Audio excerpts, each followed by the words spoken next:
X-Ray Beats.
Yeah. Man, here we go again, brother. Yes. Man, Wallace. I don't know what you was letting play a minute ago. But that was just some show. Oh my goodness. Yeah, so get a sip, man, while I bring us in here with these people. Yeah, I know. The people see me swerving. What it do? What it do? What up, y'all? it do? We have arrived. What's up? So let's get it popping. Y'all already know. With the people. With the people. Already know what it is. Another Thursday after dark. Your boy Al. Your boy Lavis. We in the building. What's good? What it do? What it do? Roll up. Yes. See all them purple emojis. Let's see them. Let's see them. Let's see them. Purple hearts and purple sabers are also accepted. Yes, indeed. And stop by the emoji store and get your new emojis that we popped in there for you, pal. Boom. Please do. If you're patriotic, you got the shield and the eagle. There you go. That's mostly for you guys who like that Eagle song. And for all y'all about that life, you got that Nerdcoin emoji. Let's go. Let's go. Drop them perp coins. Yes, sir. You already know. Y'all already know. So what's up, man? How has the week been for you? Oh, my G. It's been one of them weeks that I'm glad it's Thursday night. Glad. I'm with you. Oh, man. So glad. Ain't it a beautiful thing? Ain't it a beautiful thing? Yes. God, yes, it's phenomenal. It's one of the best days of the week. Yes, most definitely. And it's like a week without a shortage of plenty of shit to get into. You know what I'm saying? Almost too much. Almost too much. It's never no such thing. Like, man, it's never enough. We still reeling from Falcon and Winter Soldier and reacting to that. Yep. I owe the people an official Mortal Kombat take. Goodness. We saving that for later. We need to be as close to quitting time as possible because I got some thoughts. Thoughts. I bet you. It is also Invincible finale week. Man, has anybody? Let me know right now in the chat. Let me see them fire emojis if you have already seen the finale. I want to know who been cheating. You know what I'm saying? Let us know. Oh, and there was some Spider-Man news this week, right? Something like that. Oh yeah. There was totally some Norman Osborn possibly with the waves news this week. That's what I thought, man. We're gonna have to get into that too. We're gonna have to definitely get into that too, man. Yes, sir. Going on and get it started. I feel like we need to go on and put a final bow on the show that was Captain America and the Winter Soldier. Captain America and the Winter Soldier. We went super deep. We're not going into reviews. We don't want to get the chat all upset again. But having had some time to digest, reading some materials, listening to some interviews, one thing that has become drastically apparent for the second time in the MCU's episodic television history. Seems like they might have had to make some changes. They was working on some changes. They was working on some changes. They had been working on some changes. Yes. Now, I don't know how many of y'all got a chance to actually check out any interviews or anything like that, but Malcolm Spellman been popping around doing quite a bit of those and was on the Fade to Black podcast. had an interview on there talking about what it was like making it. And first of all, like straight up, that's a dude that I might want to have a glass, a purple drink, and a little sativa with. Man, like Malcolm Spellman definitely comes off as a real one indeed. And I mean, he was in the interview, he talks about kind of the thought process going behind writing some of the stuff. And one of the prevailing themes of the interview was the idea that there were some changes being made. But the interesting part about it was that a lot of those changes, my man really couldn't speak on. He wanted to, and you could tell he wanted to so bad. But it was like every time he would do it, I can't get in. They telling me not to talk about that. And so who's they? Is they White Suge, or does they go higher than White Suge?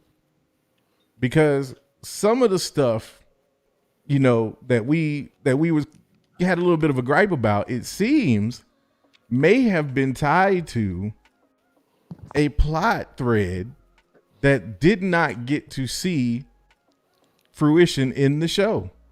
No light of day for that one. No, not at all. And apparently Malcolm loved it so much that he wanted to, or he wants to actually get some of the writers and do kind of a comic run based on this plot thread.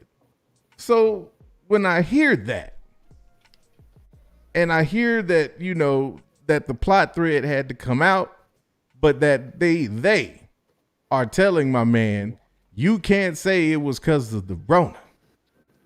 Then what was it because of? Makes you kind of wonder. Especially when you, again, look at the situation that we had with WandaVision.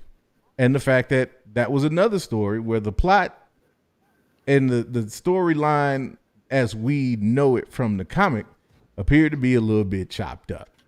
Seemed like some things had been omitted or that they took some shortcuts. And so you just have to ask yourself, like, why is this going on? Is this something that like people are just, we're dreaming up, or is there some legitimacy behind it? Because I think what was very interesting listening to that Malcolm Spellman conversation, bro, is that one of the things he talked about was the idea of the story organically intersecting with the comic. And that kind of got me to thinking, I'm like, well, wait a minute. The story is bound to intersect with the comic because the way I would understand it, the comic is what you are using to adapt these stories, is it not? Like, is Civil War not based on a comic book run? Was the Infinity Saga not based on a version of the Infinity Gauntlet? Okay.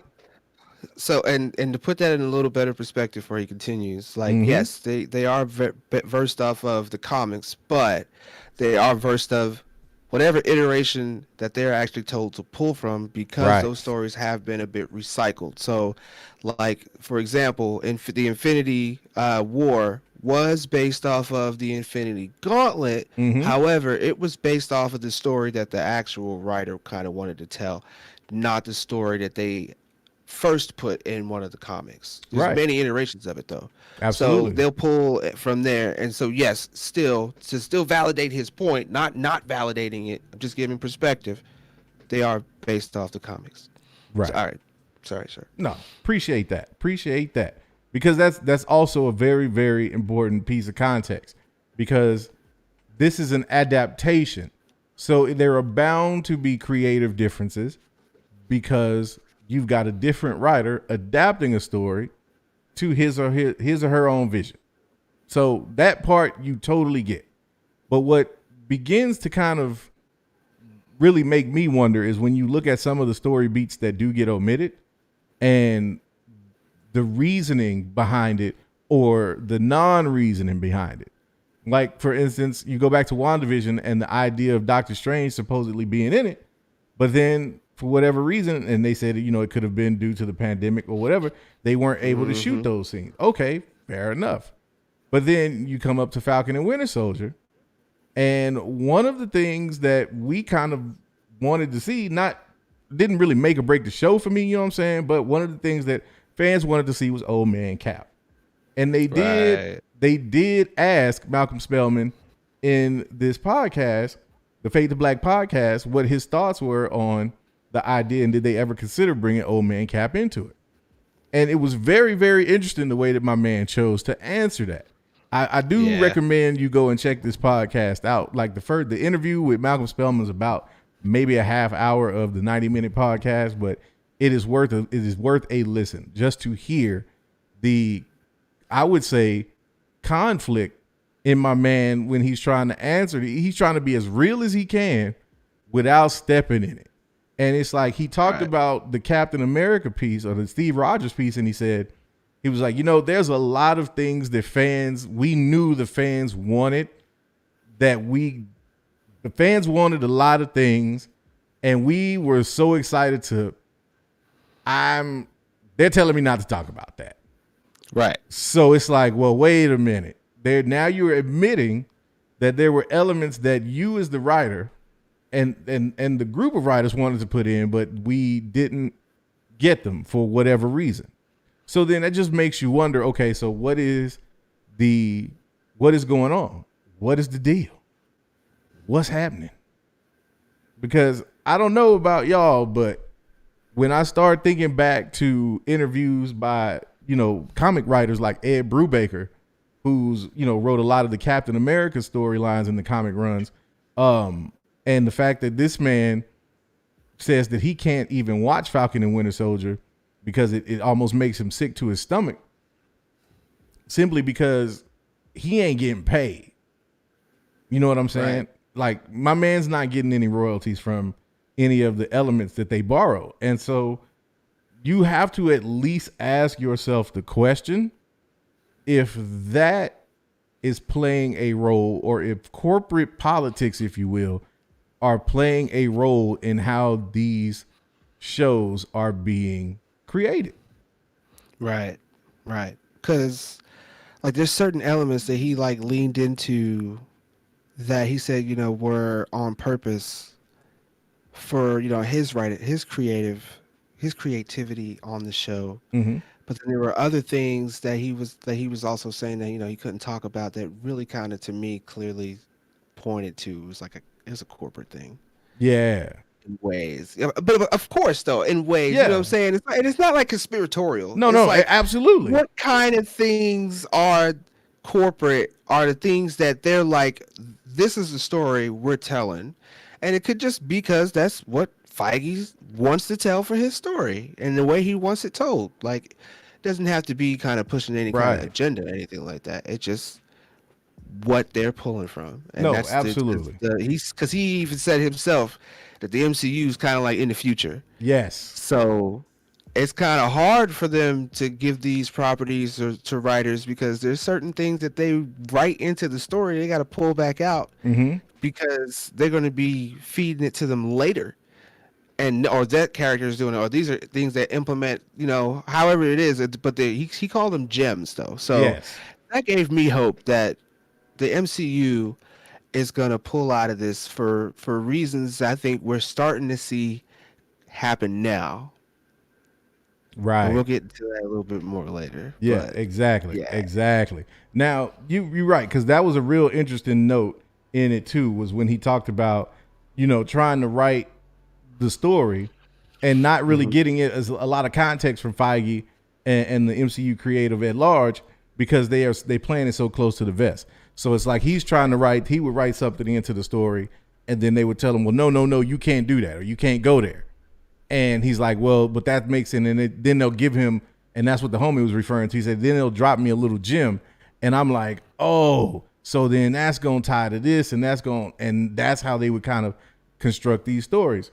But it's just interesting to me, and it's something to keep an eye on as we go forward because it's a really interesting concept to me when you think about the idea of, in music, right? For example, you'll have a producer that will sample a song, but you can only sample so much of that song before you hit a threshold and you actually got to break some serious bread with somebody, or you have to at least get that sample cleared, if you will, So it's like it could, in those instances, I was even noticing because it popped up on my YouTube and I was like, say what? That there's actually even a movement for that in the music game, where right now they're trying to help some of these uncredited artists whose work was used in samples, what have you, to get some type of recognition and compensation for their contribution. And again, to me, that just parallels what could be, or what, whispers we starting to hear about what may be going on with the MCU and these comic writers. So it's just something to keep an eye on. Definitely not a conspiratorial thing, but I would definitely check out that Malcolm Spellman interview. It was very, very interesting. Again, that was on the Fade to Black podcast. It was dope. But yeah, he also talked about, the Captain America 4 sequel and the idea of being able to do that kind of on an MCU scale, and how it'll be, a whole different thing. And that's one of the things that I think I'm really hyped about with the MCU as far as going forward, is it's like these movies, especially when we have these shows now, I think we'll have a really nice kind of counterbalance to what we find is lacking in these shows. Will make us appreciate the movies even that much better. And I love the fact that they're bringing him in to do Captain America 4, because I want to make sure that they keep the same flavor and the same vibe with Sam throughout. Like Sam, say what you will about Falcon. Some people love it, some people don't. Some people in the middle, kind of like me. Sam himself and his journey and where he ended at by the end of that movie, I was all with it. The whole thing. You know what I'm saying? What about you, man? Pretty much. I was pretty much into it too. I didn't really have too much to gripe about, and I agree with you. Like them keeping the flavor of it and keep making sure that he's the one that helms the next movie coming out. It's a perfect move. No, absolutely, absolutely. And no, it's really cool because it's gonna be, now we've got kind of what may turn out to be the second kind of black centric, if you will, movie in the MCU, which again is not a huge deal, to some people. Some people it means a little bit more to, but you have something now to kind of juxtapose against Black Panther 2. And that, I think, is the cool part about it. You know what I'm saying? Is now you get Black Panther 2, and then you'll have Captain America 4, and you might get two different flavors of black culture, if you will. Yeah, of course. Yeah, most definitely. And I would actually hope it does turn out to be that way, because it is definitely two different flavors of black culture. You have there's many flavors. Right. But I mean, like, if we're gonna be a little more less than general, you got how it is here in America, how we view things here, and then you got the perspective of how things are outside of America. Right. And I always think that's great to introduce that into almost any society, because we all look at everybody as like we all live the same. And I see what you did there, normies to nerds. But we all need that kind of outlook, and to not get so drawn in to how we perceive life every day around us. How it is that the influences that you have and the things that you run into are not the same as everyone else. And I think it's always good to know that the entire world doesn't look at things the same way. Right. Exactly. Kind of makes you have to take yourself out of yourself. And it's nice when they can do it in a nice, tasteful way. Yeah. In a show. No, absolutely. It's not easy to do, honestly. Yeah, and I think what's cool is you'll be able to see that, and you'll get, like you said, two different perspectives of it, but it still, is two different examples of black excellence, if you will. And that's the thing that I think is dope, and the fact that, and what makes it authentic and not, some people might say, oh, well, this is just a cash grab or whatnot. But what makes it authentic is the fact that you've got at the helm of both, you've got black writers who identify primarily with the culture and understand the culture and can bring the culture, have shown now that they are able to bring the culture to the big screen in a way that highlights the best parts of it. And that's the thing that's dope. So it is interesting because we actually got a little bit of information from, you know, the homegirl. Shuri came through. And Lupita Nyong'o was, you know, interviewed here recently and had some pretty interesting things to say about the Black Panther sequel. You know what I'm saying? Let's go on and throw that up on the screen for the peoples and for the hold on now. Wait a minute, man. We sleeping. For who? Somebody. The people. There it is. For the people. Yes. Now, let's get this up. Pause. Now. Okay, so yeah, she was, you know, in the. Can you let me read the piece? No. So in the article, she says it says the actress grew very close to Boseman over their shooting experience together and penned a powerful tribute to him after his death. She goes on to quote, "People will ask me, are you excited to go back? Excitement isn't the word. I feel like I'm in a very pensive and meditative state when it comes to Black Panther 2. His passing is still extremely raw for me," Nyong'o says before her voice starts to crack. "And I can't even begin to imagine what it will be like to step on set and not have him there. But at the same time, we have a leader in Ryan who feels very much like we do, who feels the loss in a very, very real way as well. And his idea, the way in which he has reshaped the second movie, is so respectful to the loss we've all experienced as a cast and as a world. So it feels spiritually and emotionally correct to do this. And hopefully what I do look forward to is getting back together and honoring what he started with us and holding his light through, because he left us a lot of light that we're still going to be bathing in. I know that for sure."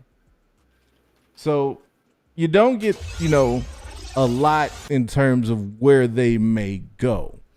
But what that tells me is that they are making sure that Chadwick Boseman gets respect in this sequel and that they honor him in that sequel. Definitely. So I don't know about you, man, but like, I mean, I feel better.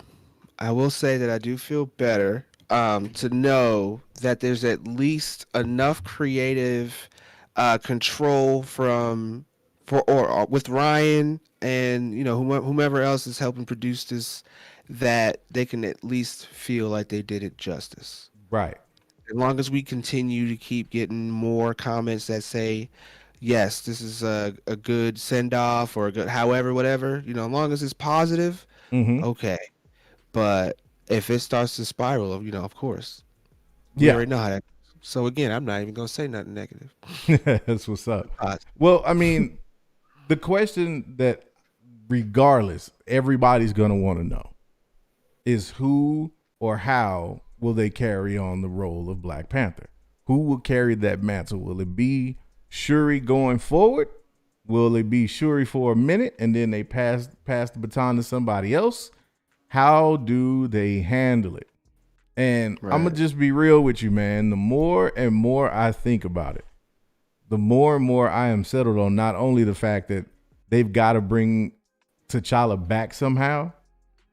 I feel like there's only one person that can come back and do it, that the fans would get behind and that would really do it justice. And that is one Michael B. Jordan. Now, yes, sir. My man made a little bit of news this week as well because he was asked about a different role and how he would feel as Black Superman.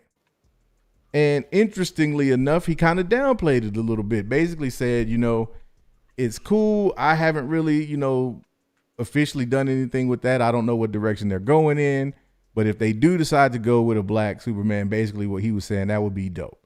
Now, I don't know. Generally, when you hear of these big superhero roles, even if somebody's name is associated with it, that person usually, even if it's just an association or a rumor, they really kind of play into it. Like you hear them talk about, I would love to do that, or I've always, it would be a cool thing. But this is true, yeah. But my man kind of downplayed it, man. So I'm curious, before I give where I think what that means, I want to know what you thought about that, man, and how you felt with him kind of downplaying it a little bit.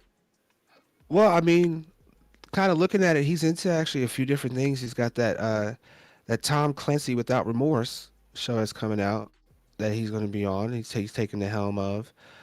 We already know that he's involved with like his own production label in ways. He's got interest in Static Shock.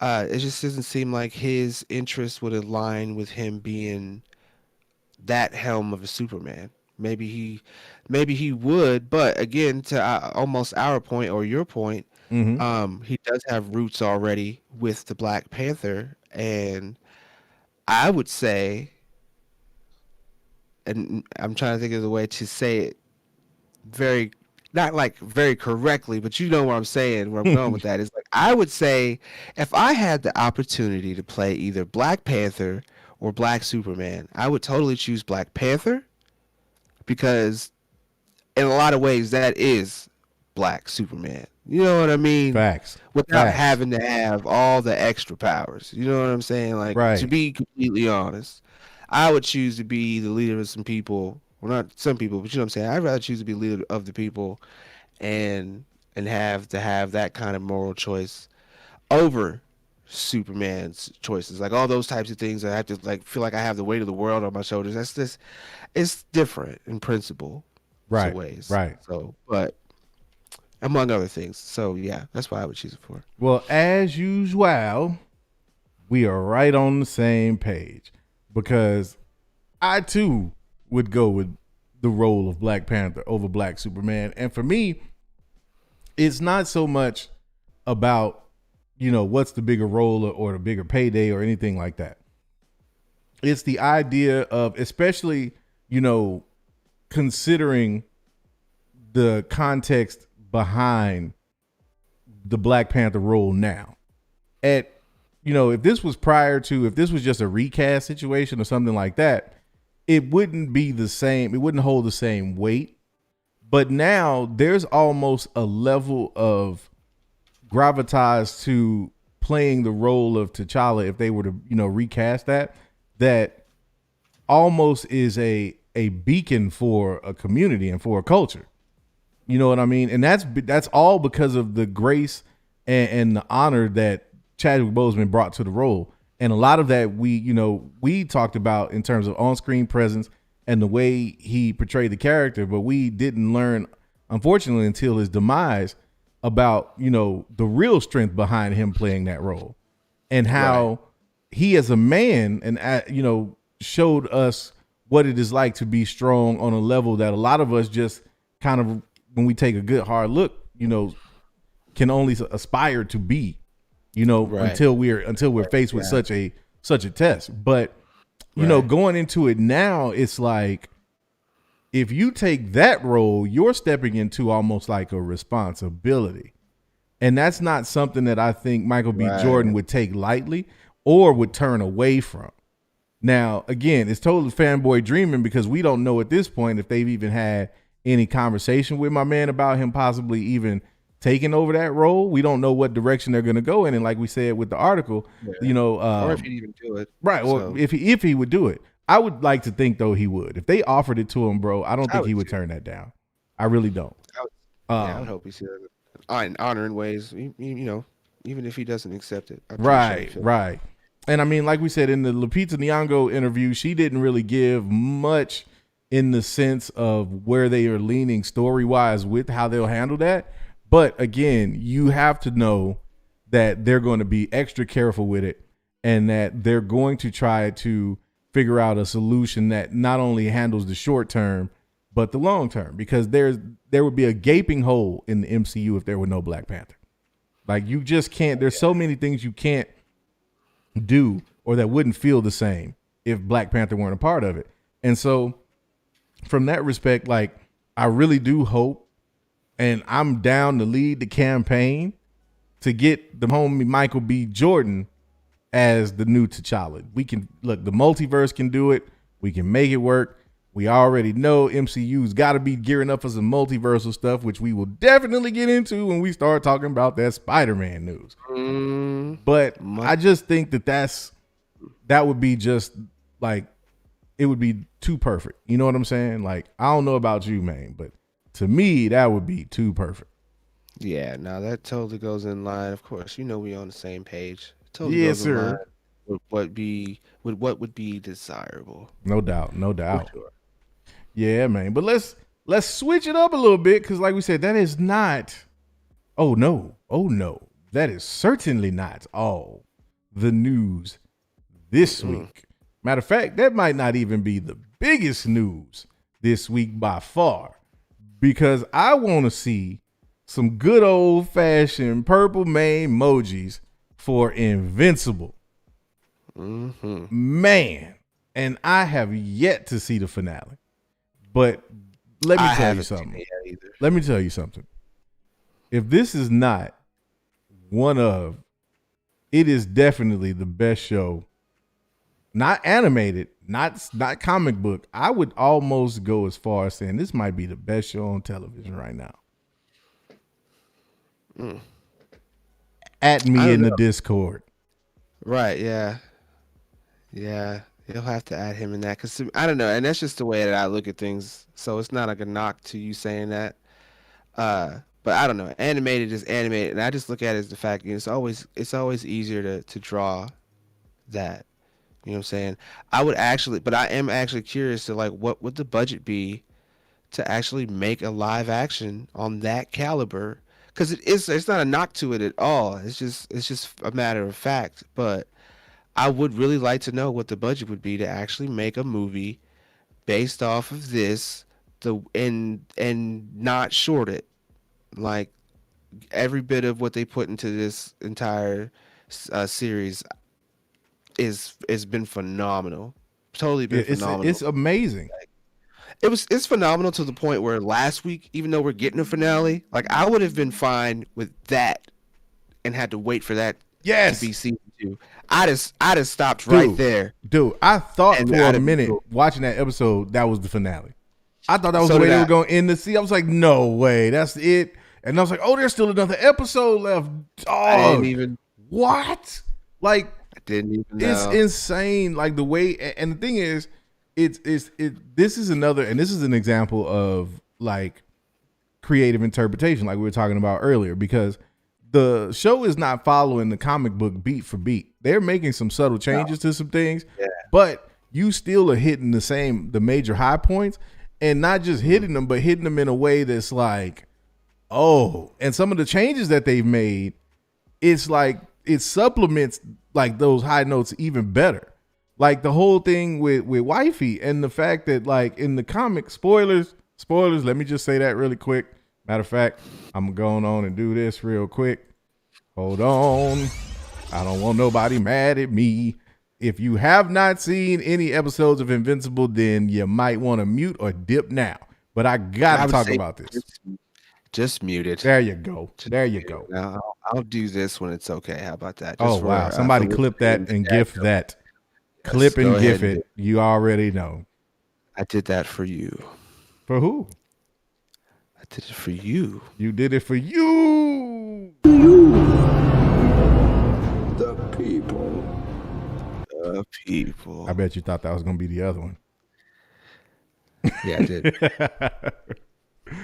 We did it for you, Nerdvenger. You should hit me with that. Dude, that shit before I came in the room. Right. Oh, man. But so, no, the thing is, so in the comic, his wife doesn't like leave him right away after she finds out his secret.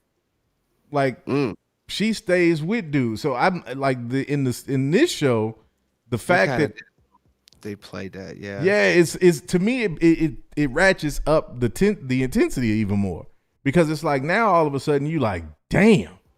And like my dude, like in that episode, bro, when like he took off through that roof, I was like, How many husbands wish they could really do that sometimes? Right. I bet. Like, serious. You can love your wife to death, but you know it'd be sometimes where you like, I just wish I could fly right up out of here right now. Right. I just need I need a moment. But yeah, man, it's just it's so cool what they're doing with the show, man. And definitely. I can't wait to peep this finale later, man. Like, oh my God. Oh, don't ruin it for me. I'm just amazed though, and this is again, this is an admission I have to make. I generally don't like shows, movies, whatever, when I feel like it's generic or like it's based off generic characters. So like the idea of an indie comic show just really wouldn't normally interest me because, and I'll give you an example, like The Boys. I wasn't big on The Boys. Like I slept on it for a good minute until I finally like got into it. And it was like, I didn't know. And this is like that, but it's like, there's so much to this show, like in layers. Like we talked about this, like the music is incredible. The soundtrack is incredible. Like incredible soundtrack. I know some people are saying they don't like the animation, but I dig the animation. I think the animation is dope. Like I'm not like, it's not nothing like, you know, I'm not into the Spider-Verse or nothing like that with it, but it's. There's so many different art styles. Though, right. like, right. Yeah. I don't know. I feel like that's the least part to even really say about. If that's the only gripe you got about Invincible, go sit down. Yeah, it was incredible. And Felicity, I see you in the two-way. She said I was complaining my ass off next to my hubby while we were during phase 1, but people kind of nope, that's not the one. Right. Watching the first episode until the last few minutes, then the last 5 minutes, and then they got me. Same thing with my wife. We were sitting there watching it, and she was like, "What is this? Like, this needs to pick up." And then it got to the last 5-7 minutes of it, and she was like, "What time is it? We need to watch the second episode like right now." Right. Hooked. Everybody that I've talked to that started watching this show, I put my little sister onto it. She binged the whole damn show. She done already. Like I'm ready for season 2. I'm like, slow down. I ain't even got to see it yet. Like, come on. You making me look bad. Messing with my rep. I'm glad you enjoyed it. I'm so glad you enjoyed it because I remember when the main didn't know himself, but I caught him early. I could not let him let this. I love this so much. I had to go do some research and learn about this. Right. You see, I'm over here talking like a swarmy, and I'm like, I didn't even know what the episode was. Look. Right, exactly. Man, look, I'm trying to tell you, bro. Like that's to me, that's the mark of excellent entertainment. Like when it makes me want to go back and learn more about the original work and like where it comes from and have a better understanding of it. Because to me, that's not spoilers for me because I always kind of look at it like kind of like what we were talking about earlier. It may be the same story beats, but the interpretation is going to be different depending on how the writer chooses to adapt it. So from that respect, I'm cool with kind of knowing how things are going to progress ahead of time. It doesn't really bother me as much. But with this show, man, it really is just incredible. It's so good, man. And the voice acting is incredible. We talked about the soundtrack, like just everything. The pacing is dope. Like they just do everything right in the show. It feels like I don't have a single knock on Invincible right now. Like I really don't. I don't even knock the fact that they've already confirmed that there's not only going to be a season 2, but a season 3. Yeah, man. Look. I mean, we knew this, right? We knew this, but I mean, the fact that we all like to make it officially official, you know what I'm saying? Like that's what I'm talking about. What I'm really hoping is the fact that it is animated does hopefully mean that it comes out like consecutively, and we don't have to wait that long for it. Right. That's the biggest draw to the fact that it is animated over it being live action, like a live action movie of this caliber. Man, we probably hear about it. If we heard about it this year, we wouldn't get it for at least another 2 or 3. You know what I'm saying? Right. At least we'll probably get it annually. Yeah. And that's what I'm looking for. Is I don't want to have to wait. No. Too long. No, I mean, I don't mind. I don't mind the wait. I like to be able to kind of like, of course, digest, rewatch, and all of that, speculate, fanboy dream, and all that good stuff. But no, I'm with you. I like the idea that they're coming out and telling us about 2 and 3. That way, you don't even have to worry about it. And not only that, but by doing that, that opens it up to even more people, because I know some people that's like, oh, if there's only one season, I don't want to watch it because I don't want to get into something that's not going to continue. And now you know there's a season 2 and a season 3 coming, and the more eyes you get on it, the longer it's going to run. Mm-hmm. So I'm like, please let all the peoples see this one. Right. It also makes you hopeful for the finale too, because it's like, if it's already confirmed they're getting a 2 and 3, there's no Invincible without Invincible. So exactly, like I'll watch it and cringe with my eyes wide open. Yeah, no doubt, man. So I'm so ready. Like, I'm so ready for this finale. I'm gonna get into it right. I don't know, because I know we kind of usually have the time with the peoples after, but might not be no after unless y'all want to just watch with me. We can't stream it, but I don't know, bro. I just need to see it. That's it. We might have to set up a watch party or something. Might have to do something like that, because I don't know. So I think we've hit a crucial juncture here, homie. Do we go commercials now and then go MK and Spider-Man? Or do we go Spider-Man and then them commercials and save MK for the ride out? I actually like commercials now. I do. I think so. But let's say we ask the people. Yes. Go ahead and set it up for me. Go ahead and set it up for me. Sure. So I say, if you guys want commercials now and then we get into MK and Spider-Man, not only literally smash that like, but let's see some smash emojis. But if you wanted to get into the opposite way around, maybe do some MK, would you say MK commercials? Or MK then commercials, and we save Spidey for the end. Save Spidey for the end. If you want that, then let's see some boom. Let's get some of that boom. Let's see what and we if got. you're a broke venger, ones and twos. Just make sure that you like and get that damn nerd coin, because you can still accumulate it, man. Exactly. And then get on the Discord and play some more with it. Okay? There you go. Just don't get like these gambleholics, man. These gambleholics is don't be like some of these people is out there like I'll be looking on the Discord like we might need to set up a Gamblers Anonymous room for some people, because y'all in there serious. And as we say that, APAR. Right. They're like, Man, I don't know, man. I'm close. seeing it is close. It is very close. Very close. Don't forget broke ventures, the ones and twos, the ones for now and the twos for the MK now. But I think some people are ready to I think those booms look. They've been asking me to go. They've been asking me to give them the MK take all week. Yeah. Go ahead. Let's all right. We're gonna do this now. We're gonna do one out. For what I looked at, I see a lot more. I see a lot more booms and twos. All right. So hit them with your take. Here we go. Look, let me start by saying this. I got to set this up.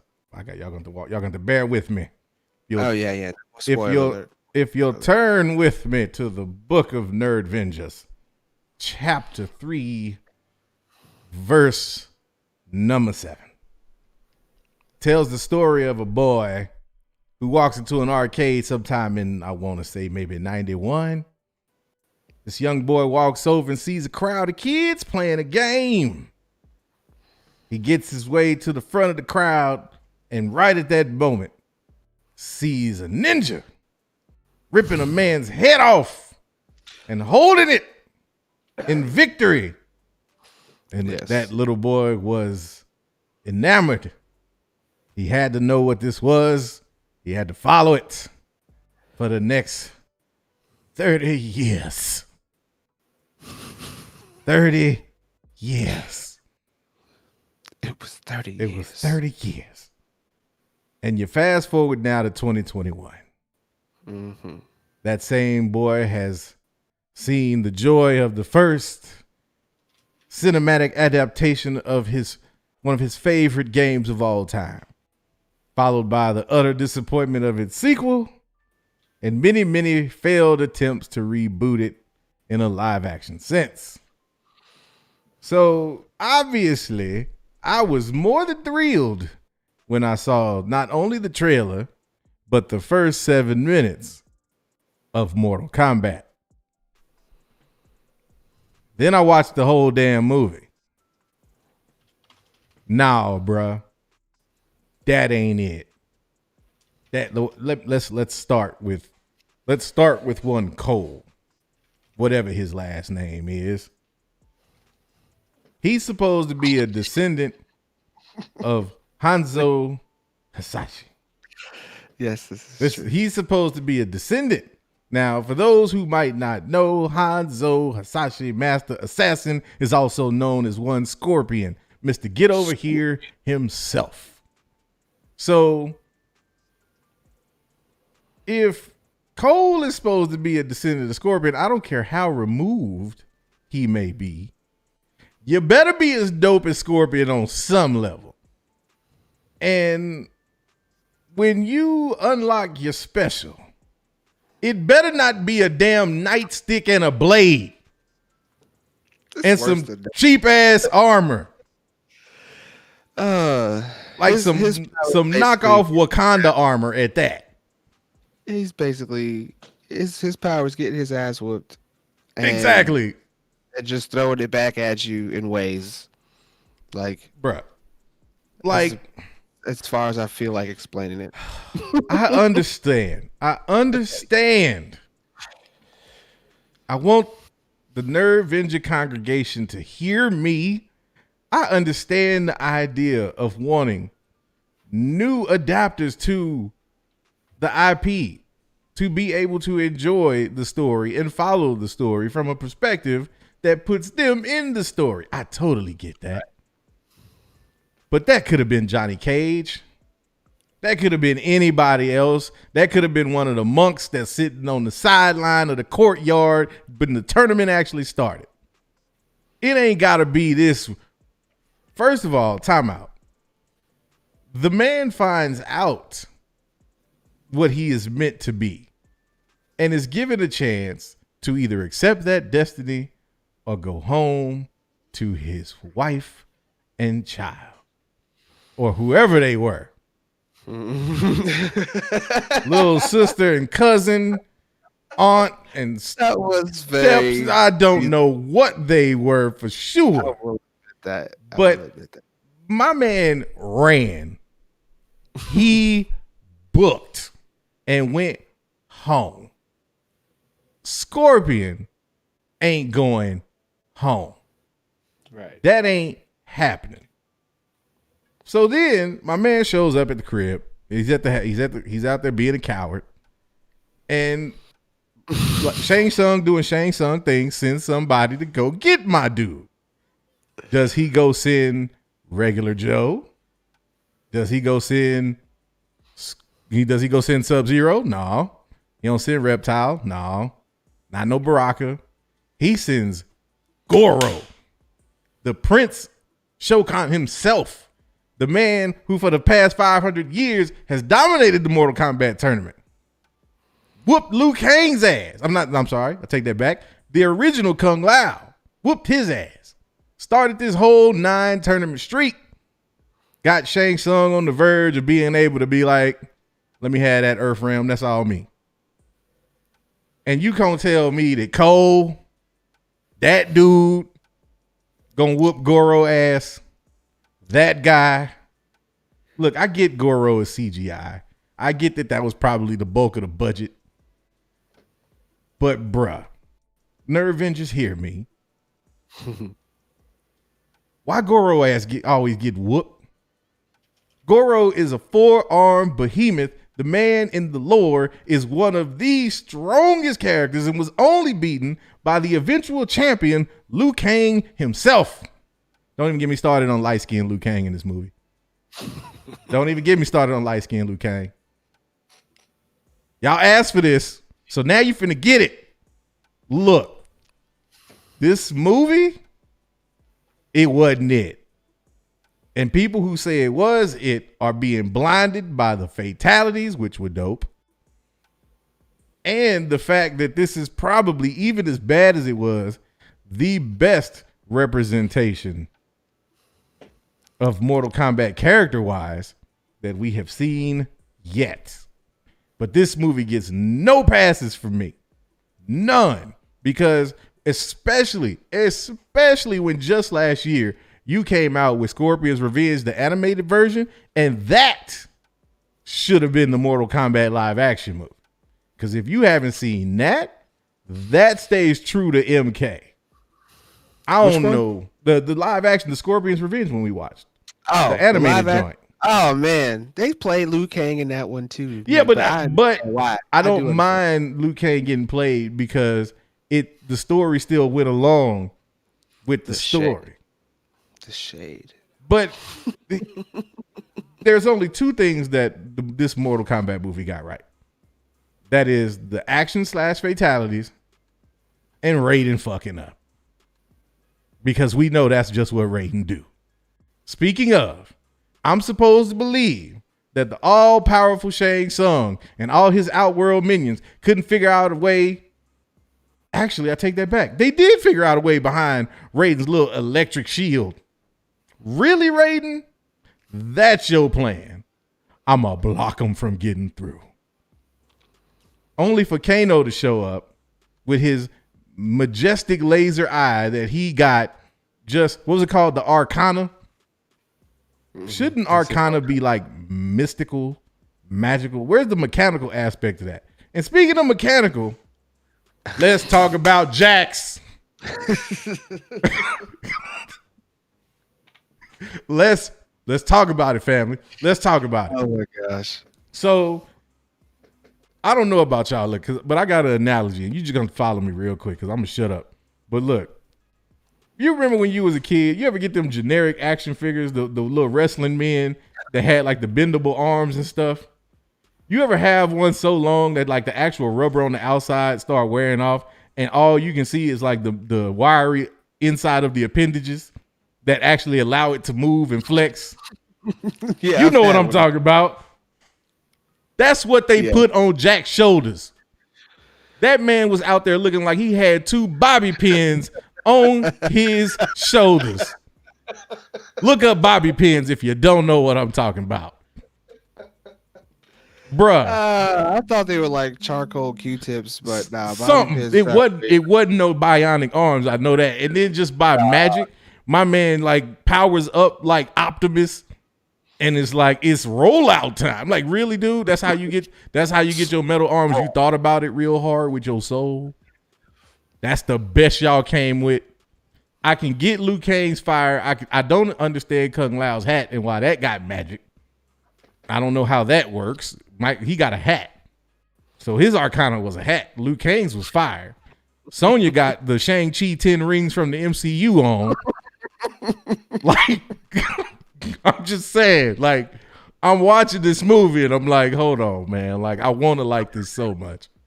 I really want to like this so much. But bottom line, I'm actually excited to see a sequel. Yep, because I said that too. But that's the bottom line. Oh my goodness. But let me tell you. All that withstanding, I'm actually excited for the sequels. Because what this does is I think this allows them to get all the bullshit out the way first. Like now, all of that is gone. We can kill off Cole in this next movie, y'all. He ain't got to matter no more. I'm saying he could be a casualty of the tournament. That's okay. So I'll give you 3 good points. The third good point is that they actually didn't have the tournament. Now, people might say that's a bad point, but I'm actually glad they didn't have the tournament in this one because they didn't have the chance to fuck that up too. Because they'd have had the tournament in a draw, the way this movie was written. Yeah. They'd have been like, "Oh, it's a tie. They both win." If they had done that, it would have been again Mortal Kombat and Annihilation all over again. I'm telling you, bro. Like, time out. Sub-Zero, dope as hell in this movie, but I have a question. If you going to assassinate somebody and you a master assassin, what part of master assassination class says show up and make it hell on everything? Just let everybody know you here. Get him a chance to get away, Mr. Assassin Man. Well, I guess here's a point I can actually attest to that. He says he's no longer that person. Obviously. Sub-Zero. Well, Sub-Zero was out there fucking up. Because, like, bruh, he was like 2 miles away from the spot where the little girl was outside chilling. She had time to finish whatever cheeseburger and picture she drawing. And then my man had the time to go rent a SUV from Avis, pull up and be like, come on, we finna go to Sonya's house. Bruh, like, this movie, man. And then time out. This thing got rained on, like just held on to no degree. I want y'all to go back and look at this and prove and call me out if I'm incorrect. But that SUV got tore the hell up, but looked pristine as shit during that chase scene. And then when they pull up at Sonya's, it looked like it didn't like the windows didn't even bust when the hell was hitting it. Please go back and check it. The windows did not break, y'all. And then they pull up and that thing looked like it was in a monster truck derby. Come on, man. Like, look, I know they had a low budget. I get that, but like, ugh. Like, that's exactly how I felt watching that, man. Like, I was just so heartbroken because the fatalities were awesome. I didn't have a problem with the CGI blood. I actually liked it. I even liked the little CGI water effects, Adam. When they did the little ice with Sub-Zero and all of that. It was dope. It was so clean. The whole thing was clean. Gift to send him. But man, really cold. Really. And time out. If Scorpion Spade was the key to bringing him back that whole damn time, why didn't Raiden just bust that mug out in the first part of the movie? He wait till they're gonna stay true. They're gonna stay true to the moniker that of which Raiden stands on. So be prepared for a lot more either subtle or outright fuck ups from Raiden. Man, look, we already know what Raiden do, man. We already know what Raiden do. But like this MK we talking about here. This is a legendary franchise and it deserves more respect than this. Cole got his ass whooped for 85% of this movie and then with his old ass uncle, tag team beats Sub-Zero. What? Cause I'm trying to let you finish, bro. I'm just saying, man. I'm just saying. That's like I'm good, man. I said my piece. I'm good. Okay. Woosah. Because I mean, I'm not gonna sit here and act like some of your points weren't on point. Like, yes, I agree with some of what you said, but I liked it overall. I liked it because I felt it leaned more into what that movie was, and it was a fan service. It was totally a fan service this fan for a lot of fans in many ways with the way that they kind of played up Kano, because Kano was funny as hell. That facts. I give you that. Yes, he was. Yes. Kano was funny as hell. I like the way that they made Sonya Blade as on point as she typically is in the games. Like, she did not play. She had Kano every rip. And I mean, to put her up against Kano in that kind of respect, it's like everybody had Kano at every rip. You know what I mean? So he was as difficult as he was supposed to be. But good acting on that. I like Mehcad Brooks and how he portrayed Jax, although they hooked my man up with those bobby pins mixed up with a little bit of toothpicks, mixed up with a little bit of Q-tips, spray painted, carbon fibered.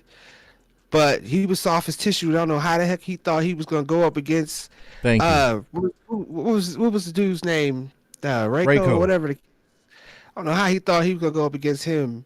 But I mean, when I saw the budget immediately I was like, okay, it's not like it's going to be the most over the top movie. True. I actually kind of did like the Arcana, and I'm trying to. It makes me look at it from a different perspective for like nowadays. Like, yes, we are fans, but I do like the fact that they kind of played into. It's like they have the powers this way, and the reason why I like it is because it doesn't have to explain that it's an infinite thing. You know what I'm saying? Of course, it goes out when you get tired, you lose your stamina, duh. But like in the game, there was no limit to how many times you could shoot a fireball. There was no limit to how many times you could throw the hat. There was no limit. You know what I'm saying? As long as you hit the combination right, you could do it.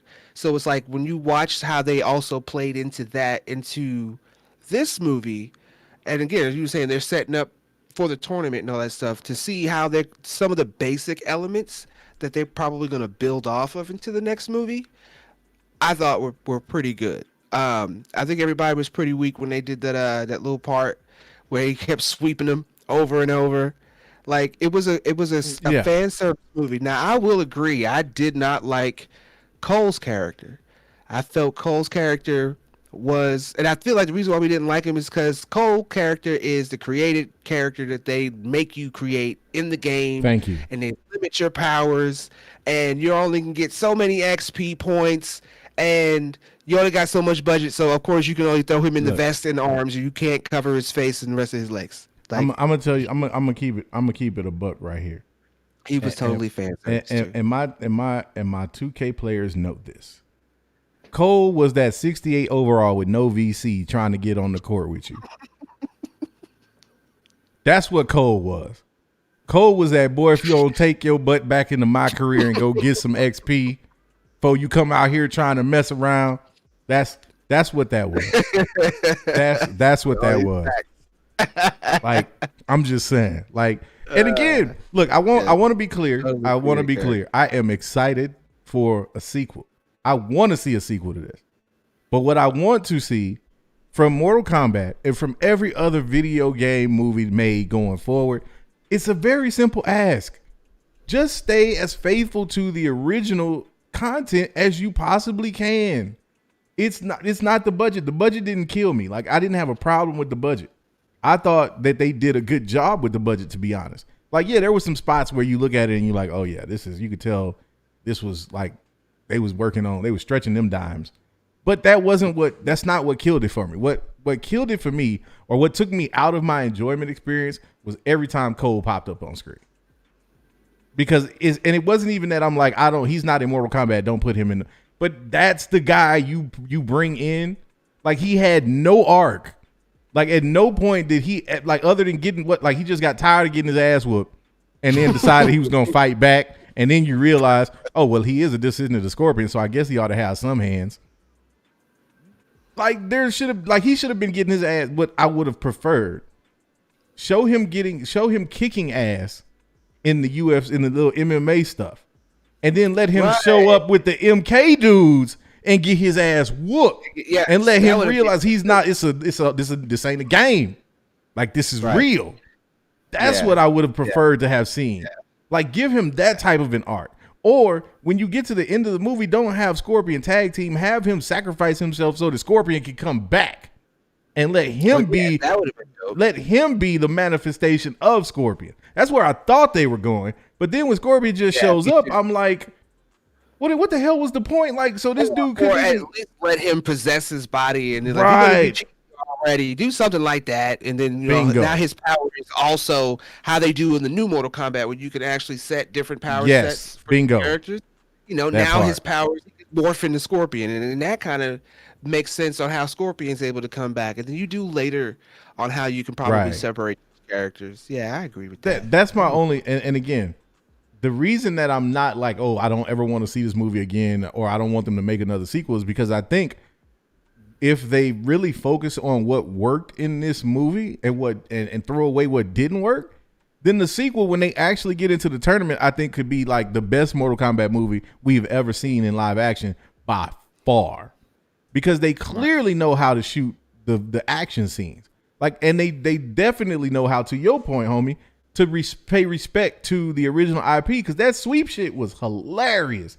Like I was dying when I saw that because every MK player know exactly what that was. Every fatality I thought was spot on. The one with Kung Lao and the hat, bro, I was like, I can't even believe they went there. Like they did that. I love the cameos. I love the fact that they brought in characters like Natara, Rico. Like that was cool. I don't even mind the fact, and I remember, if you remember, I complained about this. I don't even mind the fact, like now that I'm thinking it over, that they didn't go super deep with the lore and the Quan Chi element with him actually being behind.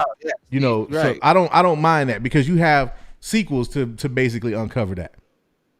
But that's the thing. Right. It's like I just wanted to see a movie the movie they gave me minus Cole, and let Goro get at least one dub, a real dub, like on screen at least once, one of these times. Now they did kind of set it up because at the end Shang Tsung does the thing and takes the souls with him or the bodies with him, so Sub-Zero could show up again. All of these other dead characters could show up again, and there is precedent in the Mortal Kombat game for the Revenants to come back. So, yep, that's totally possible, which is why, again, I'm not so down on the idea of a sequel. Like, I would love to see a sequel with these characters because I think that the character adaptations were dope as hell. But, yeah, man, that one wasn't it for me. I'm sorry. It just wasn't. It just was not. It's something I would throw on in the background for ambiance. I'm sure parents will probably put that on for their kids because they think that it's just a fan. Right. They do cuts, and they are pretty grotesque and violent. Like cutting old girl in half was pretty good. The fatalities were phenomenal. Yes. And if they put their money at, good job. Yes. That'll definitely make me come back because I totally want to see some people I'm pretty sure they're going to get a little more fatal. Yeah. In these next two, but I feel like they're playing the long game. So they actually could, like the Cole thing. I'm hoping they probably if they're gonna make him the new tournament champion in some kind of way, they better put the money in his character next time. Cole better not win this tournament. If Cole better not, let me tell you something. If Cole, keep it true, but I don't. Okay, look, I personally would like to see Cole taken out. But if he makes it through the whole movie, cool. But he damn sure better not win that tournament. If he wins the tournament, bro, like I'm gonna have a problem. I'm going to have a problem. To be honest, I feel like there might not, and it might be a disappointment to some. I feel like in ways, yes, they'll pay off the tournament. But the way that they ended that movie talking about I'm gonna come back and I'll have an army with me sounds more like they're gonna, like, of course, kind of like play up the tournament, maybe get it started or whatever, but it's not gonna end like with a definitive winner. It might end. No, of course not. And I wouldn't be surprised if it actually ends with them killing off Liu Kang. No, I wouldn't mind that either because that there's precedent for that in the game. I have no problem with that. And the way that the actual story, the MK storyline goes, Liu Kang wins the first tournament, goes back to Shao Kahn Shang Tsung, goes back to Shao Kahn. They tried again. Liu Kang whooped their ass again, and then they decide, you know what, screw it. We just gonna invade Earthrealm. So they allude to that. So I don't mind if whatever kind of mix up or whatever kind of way that they want to, what hybrid way they want to tell that story to get to that point, to the invasion, that's cool. I have no problem with that. What I don't want to see them do is interject these new characters that then take the story in a direction that doesn't feel like Mortal Kombat anymore. That's the problem I had with this movie in a nutshell, is that by introducing Cole, you kind of took Mortal Kombat out of its element, which is cool if you're set, like in this case, because they're setting up a universe, apparently. So, okay, cool. Then I can be okay with this being kind of the introduction to this version of the MK universe, as long as when you get to the tournament, you follow the key elements of the lore. That's all I need, and we'll be all right. I think we'll be all right. I think they will, man. It seems like so far they have. Like, they did Scorpion Justice. I thought Sub-Zero was dope. Yes. I feel like the biggest reason why they had it end where it was Cole and Sub-Zero and Scorpion against Sub-Zero is because they didn't want to downplay the characters, especially those two being essentially the heart of Mortal Kombat. When Right. you think Mortal Kombat, most people think Scorpion and Sub-Zero first. It's just, the introduction, especially if you're OG, that like me, how the homie came into it, practically the same way. Practically the same way. But I was a PC baby, so I seen it on the computer. That's what's Like up. I had to immediately learn them fatalities. But Yeah. I think they'll stay true to it overall. Talking the budget, you said that there were about 200 million total. Yeah, somebody in the NERDVENGER community hit me up during the day today and sent me or tagged me in an article. And if I remember correctly, it said that there are 2 sequels planned, at least right now, and that the total budget for both was, I think, around 200 million. Now, again, I was NERDVENGing during the day, didn't have time to really dive into it, but I think when I grabbed it, I saw that. If that was you that sent me that article, please DM me that once again and send that to the homie Lavis as well, because I want to see that. I want to get in, see the particulars and read that article again so that I can see kind of what other little nuggets they give us. But yeah, that my thing, even with that, like, okay, well, then that tells me it's going to be, even the sequels will be pretty grounded, that they're not going to go the route that I think Mortal Kombat Annihilation tried to go, which was like really playing up the mystical elements of Mortal Kombat and not really having the budget to support that. I don't have a problem with that. Like, we don't have to get like outrageous Mortal Kombat. Just keep it 100 or as close to it as you can get.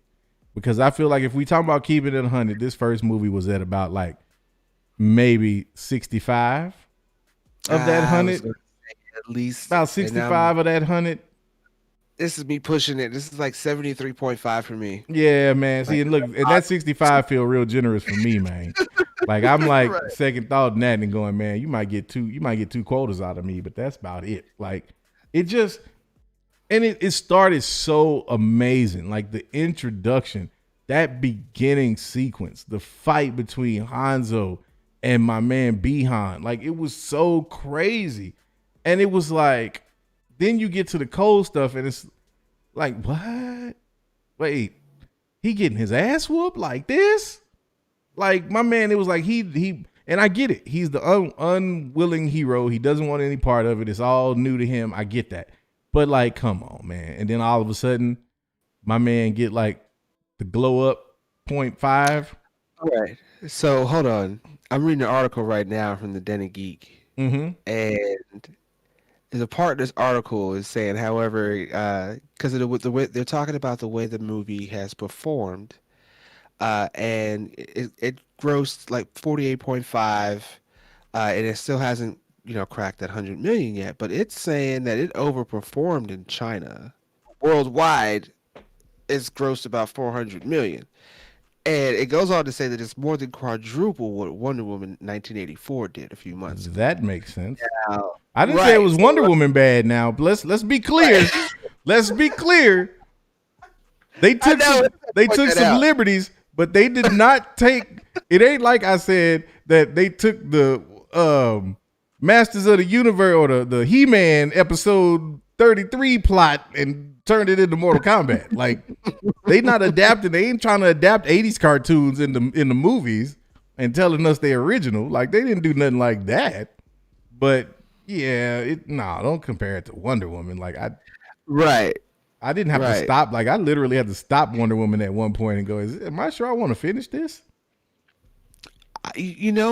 Like, I don't know if you said that before, but I did too. Dude, yes. Straight up, like really watching that movie, there was a point where it was like, do I really want to finish? And I was like, no, I'm in it to win it, man. I gotta let it ride. Right. I had to do it, but it's like, yeah, I didn't feel like that with this movie. Like, I watched it from start to finish. I will say this, I was entertained. Like, it did the job of satiating that part of me that wanted to see Mortal Kombat fatalities in live action. It gave me that. And I was very happy with the character portrayals. I think Liu Kang, from a character standpoint, was a little weak. I think they played into like the weaker elements of him a little bit, but they're also telling the story of kind of a different Liu Kang, I think. So it was like, and they're playing the long game. You know what I'm saying? It's already confirmed. They're doing a couple. So like, and this is pre Liu Kang also. So we don't know what Liu Kang was like pre-tournament. So this is a different take on Liu Kang because we don't know what he was like before the first Mortal Kombat tournament. Right. So that's why I kind of gave them a pass on that. I didn't go too hard on the Liu Kang piece, but I mean, that Cole shit, bro, like, ooh. Right. I'm gonna say this, and then I say we get into the commercials. Oh yeah. My hope is like before. I hope that at least with this second movie, because I feel like this could change. Thinking about the air and the space that we're in right now, I would say what is grossed is just showing that things are cautiously trying to go back to something that we were used to before. That part. So right now we're looking at, like, you can't really look at the numbers that closely. But I would say if things were normal, this would have probably been about a 300 million. And it's not bad. Not bad. 300 million when they I would say they probably would have put the same budget. Because look, the Joker was the same budget and it made $1 billion. Why, I do not know. Facts. To be honest, but it made $1 billion. So the budgeting isn't really a factor in how much money, like, you can put in 90 and get back exponentially. So I feel maybe by the time we get this next movie, hopefully things will be a little bit more normal. And if not that movie being one of the best ones from it, at least be comparable to the first. And the third one, because like I said, if they got the return of like a 300 million just for like opening or something like that or whatever, then the movie has potential because they can put in so much more money. So I would say the third one has a chance to be a good one, to be one of the best ones if they can make it that far. So yeah, man, I'm hopeful for it. I'm ready for some. So just real quick to kind of back follow up that point. So I'm checking out an article on Tech Radar about the potential of an MK sequel. And so I just want to read this little section right here. It says, ordinarily making a profit at the box office, according to the Forbes report, Mortal Kombat costs $95 million to produce. But Warner Brothers will likely have spent more than that figure on marketing costs to promote the movie domestically and overseas. In order for a film to be successful, it would need to bring in enough box office revenue to recoup production and marketing costs and make a healthy profit for the studios that help to make and distribute it. Like you said. You need to get at least half. Right. In a pre-COVID world, that would mean that Mortal Kombat would likely need to exceed 200 million in ticket sales to be redeemed worthy enough for a sequel. And what number did you say it hit already? It hit worldwide. It's like 400 million. Bingo. So they've already doubled what the bare minimum would be in order, like based on this. It says if audiences are interested in seeing it, they'll stump up the cash to do so. If they aren't, a film will flop. Any potential follow-up movies will be canceled. So far, Mortal Kombat has made around 20 million cumulatively in international markets, 11 million of which was made during its opening weekend via deadline. So it's still got some ways to go. Now, that article was from what date? 1 sec. 7 days ago. So that was set. That was a week ago. That was when it first dropped. So wherever we are now, you know what I'm saying? We still got some time before you can kind of call it, a done deal. Yeah, my article was 2 days ago. Yeah. So yeah, exactly. So that's what I'm saying. We've in less than a week, we've kind of they've made up some ground. So you know what I'm saying? Like it's looking like they're definitely gonna do a sequel, I would say. And I'm for that. Like I want to see the sequel because I think that they have a chance to really do something special, having done it this way and learned a few lessons that they can take going into the next one.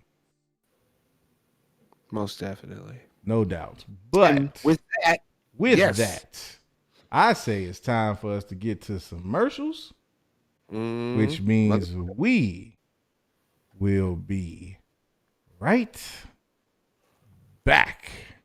Yes, sir.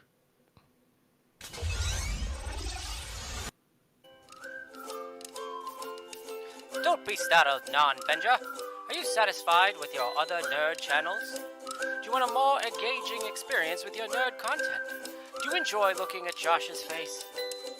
Well then join the NERDVENGERS, the most immersive nerd community around. Once you'll join, you'll gain access to wonderful extras, like private watch parties, exclusive live streams, specialized Discord channels, merch perks, discounts, and much, much more. join the best group of nerds on the internet. Don't be a non-venger. Join the NERDVENGERS today. Are you calling 911? Come on, Chet. Let's skedaddle. That's right, your boy got fresh, about to turn up. Let me look at myself. Swaggy.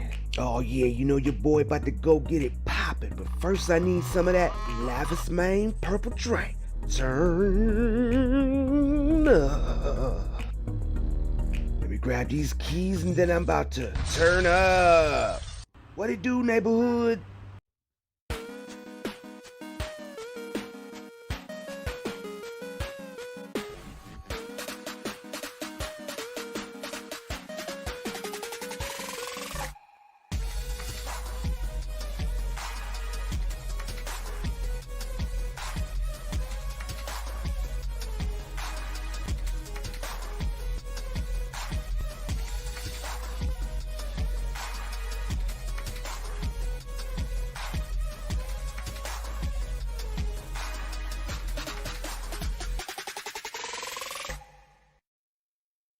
He is the most interesting purple drinker. I don't always drink, but when I do, I prefer purple drink. Stay loyal, my friends. We gon' razz it up, we gon' jazz it up, we gon' snazz it up with that purple drink. We gon' razz it up, we gon' snazz it up, we gon' jazz it up with that purple drink. We gon' razz it up, we gon' snazz. Huh? What? Really? Oh, dang. It sucks having to go home after making a purple drink commercial. People call your names. Whatever, asshole. Even walking down the street looks bleak. Look at this. I even got a ticket. Ugh. Traffic sucks. Man, nothing seems to go right. When I get home, my wife look like she about to beat my ass. Oh, no, she better get that damn purple drink money too. Better bring that home. So I sit down at the table. She still know what I need. Some of that purple drink. Oh yeah. It's a new tune after that. Hook it up. Snazz it up with that purple drink. And now, back to the show.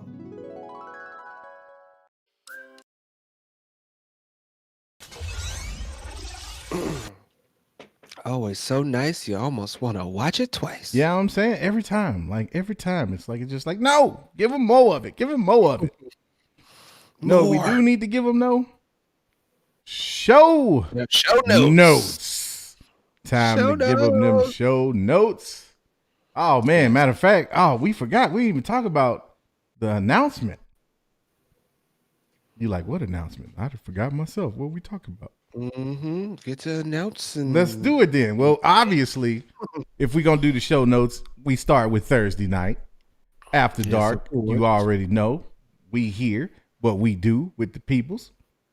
And then we got Fridays, which is generally the Discord turn up in some form of fashion. You got either the Doctor Who watch party, and if you're lucky, some random event, there might be a DJ pop up, start spinning tunes. Never know. Just never know. Then we got Saturdays. You have the NERDVENGER community stream with the homie Josh, followed by the Sunday business stream for our NERDVENGER Prime members. You come in and get some of that knowledge from Josh. Now, unfortunately, the show known as Afternoon will no longer be a part of that rotation. It's been a fun run, but we just had to make a few changes, and Afternoon, unfortunately, will be going bye-bye. Now, that don't mean you're going to get less of us. We working on some things behind the scenes, making some things shake. Your boys is going to rearrange, though, and it's going to be on and popping as usual. As you usual. already know. But the good news is that actually kind of frees up the weekends a little bit for us to turn up. So, yes, turn up. Man, who knows? Nothing official, but nothing official knows what's going to happen. Like, who knew that music was just going to come out of nowhere like that? Exactly. You know? But nobody knows. That's Sundays. Again, you still have your NERDVENGER Prime Business stream with Josh. And then Monday through Friday in the Mertons, you can tune in to the NERDVENGER, the morning stream with Josh. And I am proud to say and happy to say, as an OG Dinner Nerds fan, that the Nerdy News Rundown is also back. So make sure you check in the evenings to get your nerdy fix, man. And then on Monday evenings, you've got Nerd Theory with Star Wars Theory and the homie Josh. And yes, sir. This Monday, Monday, there will be one Al Schuler in the building on Nerd Theory, hanging out with the homie Krim as well. Shout to the homie. He will be on with us. So we're going to bring some of that purple drink flavor over there, the Nerd Theory, man. Make sure you go check it out. Let me get some of them sabers. I don't care what color. Sabers in the chat. If you're going to be in there, I need the NERDVENGER after. I need the main gang in the building Monday night. We need to be strong. Look, here, cut the music for a minute. Y'all listen to me. We need to represent in the best way possible this Monday. Come in, show love, but most of all, just show them what we do, man. Don't get too buck, don't get too crazy with it. Be chill. Some of those it get kind of emotional in that chat. It get a little emotional in that chat sometimes. Let us be the voice of reason. We gonna come in there. We gonna show them how we do it. How we do it. Yes, how we do it. Exactly. But yes, that's Mondays. Tuesdays are now gonna be the morning stream, and then we've got some things working behind the scenes to get you something on them Tuesday evenings. Wednesdays, again, you got the morning stream, and then you've got Darren's Danger Room. Shout out to Darren. I hope y'all catching it, because man, if you're not, what you're doing with your life. And then that brings you full circle back to Thursday. Right back here. Right to Thursdays. Back here.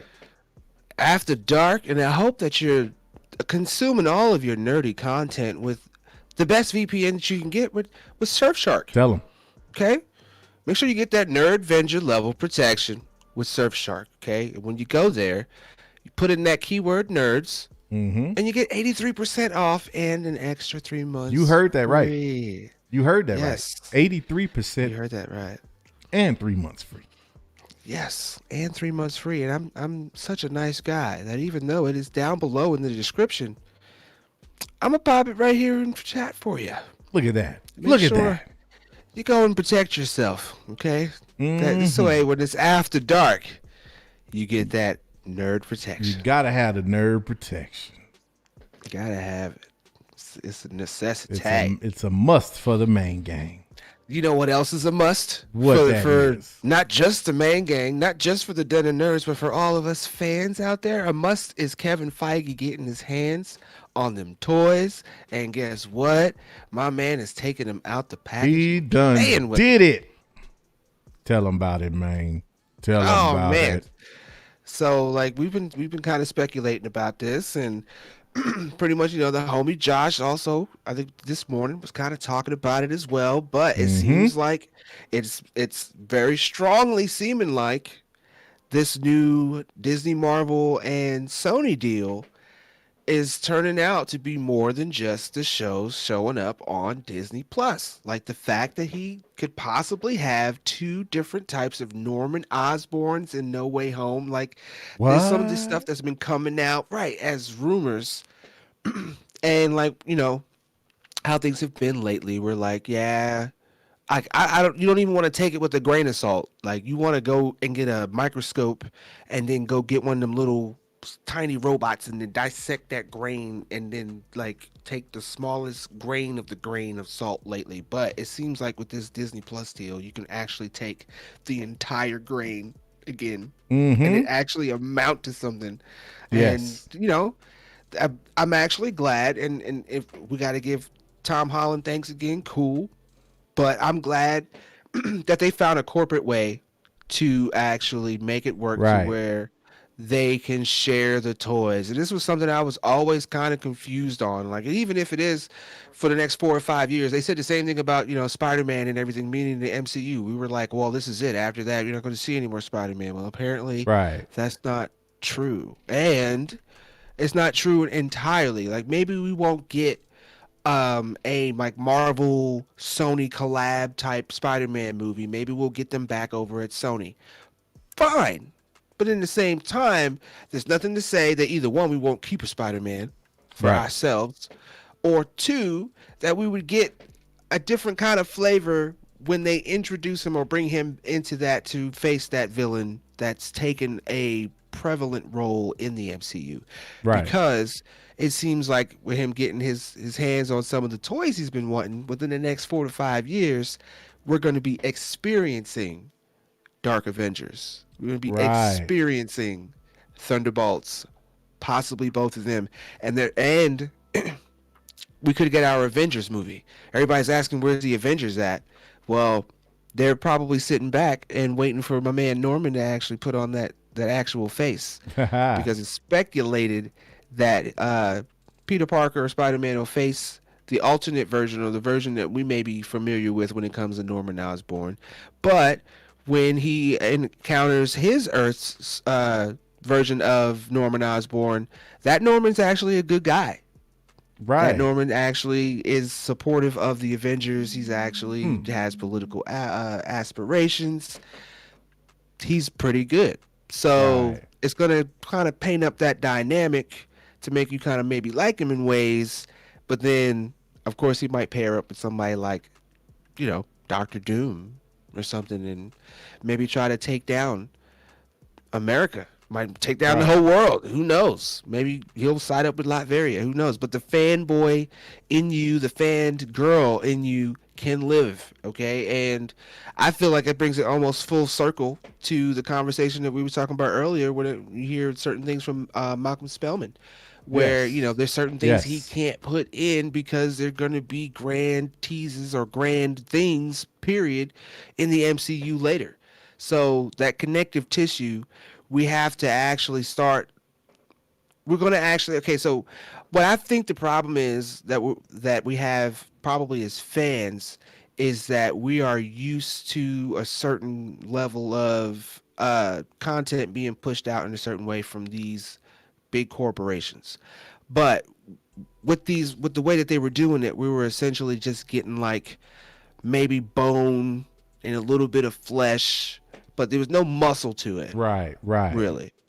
With the way the MCU is going to wind up shaping, and it's like, we can't get mad at these. This is why I'm choosing to not really care to the point where I want to get mad about these shows, is because you don't get mad at something that's in the beginning stages, that's building, that's growing. You know what I'm saying? It's like you wait to see what it turns into. So right now in this new phase, we're calling it phase 5. And when you go up in these numbers, we're thinking, okay, this is like elevation building on top of. Yes, but that doesn't mean the pacing is going to be 100% the same, especially when you're introducing a new aspect on how to actually look at things as a whole. It's just starting. So now that we see that we got Falcon and Winter Soldier, and then they're announcing a movie. We got WandaVision. Essentially, they were announcing a movie. We'll probably get Hawkeye. They're going to announce a movie. Loki, you might get him in a movie. Like, the connective tissue, when you see where Loki is and then you hear he's going to be in such and such movie, you're like, yo, but he's doing that right now. Like, what's going to go on with him being in that? Like, you got to let it build there. And it's going to seem like it's not only going to build like that, but Feige is going to be able to have the toys that he needs that Sony's holding on to in order to make that happen. We already got Alpha Molina confirming that he's in the movie, and it just makes me wonder, and I'm hearing Toby's a little more solid too. Right. So it really makes me wonder where they're going to go with this in the next 4 to 5 years, that Sony and Disney Marvel are both like, okay, like, I'm going to do this deal with Netflix right quick. You know what I'm saying? You know, I got you, baby. I'm going to go over here real quick. I'm going to take care of this. You know, I got you. I'm going to be right back.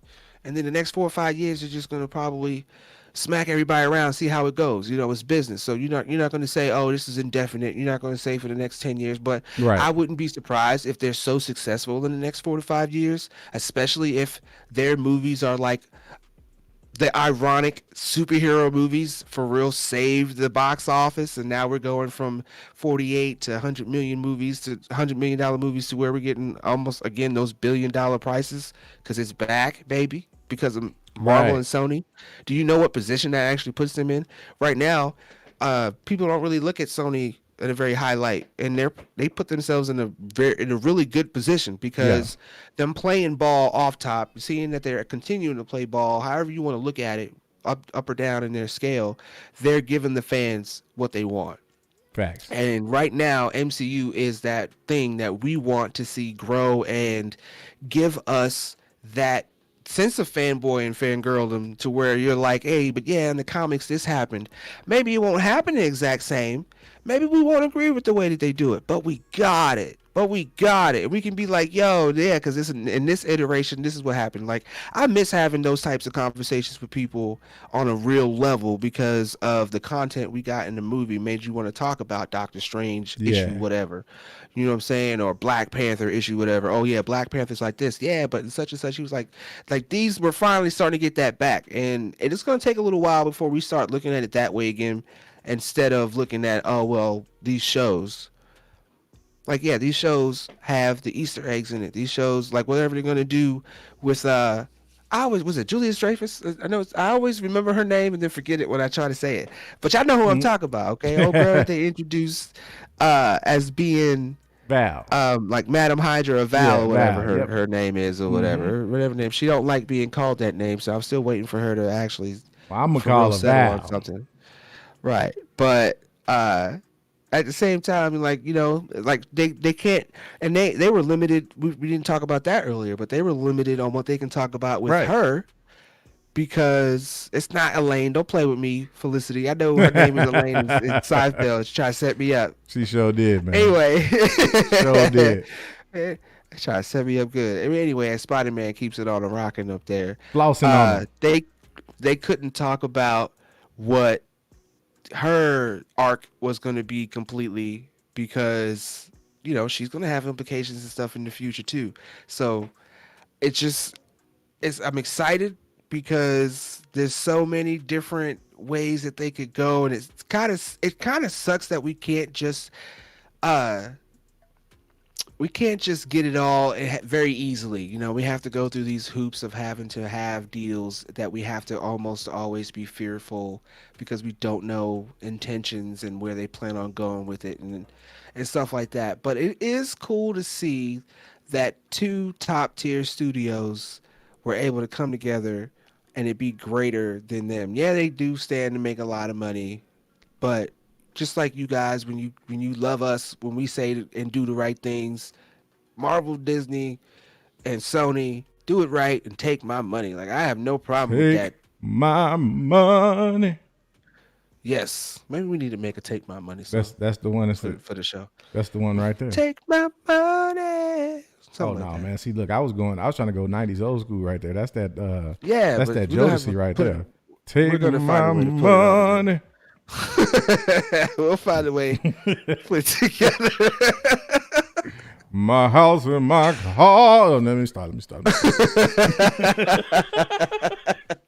Since you can have all the world, I hear you. Look, boy, man. Yeah. But look, I had to put the flossing Spidey up, man, because that's exactly what's going on right now. Spidey flossing on him, bro. Yeah, man. Yes. I'm telling you, look, this might be me fanboy dreaming. I admittedly did not get to catch the morning stream because it was a nerve engine day from hell. But I hope the homie Josh didn't steal my thunder because we got into this little heated debate with the homie Ryan the other night.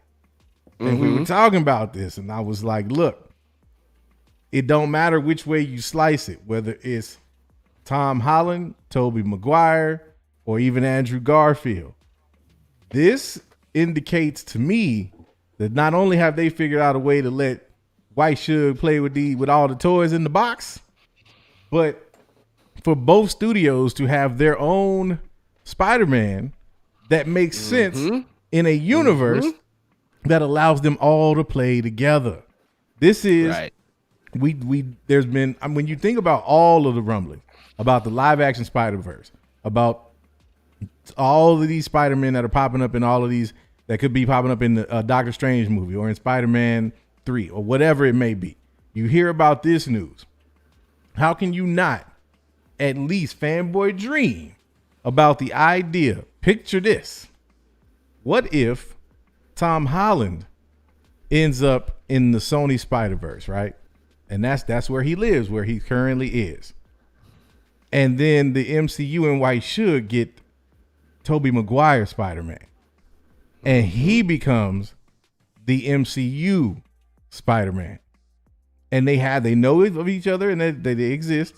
You've got the multiversal implications from that. You've got the Spider-Verse implications from that. But best of all, you have a Spider-Man that can permanently live in the MCU and that will allow them to make, in conjunction with Sony, Spider-Man movies that are integral to the MCU plot. Because that's one of the arguments that the homie made, was that the Spider-Man movies that we've had so far have nothing to do with the MCU, and they are very lightly associated for that reason. But in my opinion, you wouldn't do this if you were Kevin Feige unless you had plans to bring those characters in on a level that ties directly into what you have planned. So for me, it makes perfect sense. You know what I'm saying? Tobey Maguire can come over and do Spider-Man in this universe, and they can set that up in Doctor Strange 2 or Spider-Man 3, however they want to do it. Tom Holland is already established as a Spider-Man in his universe, so Sony can continue to do that.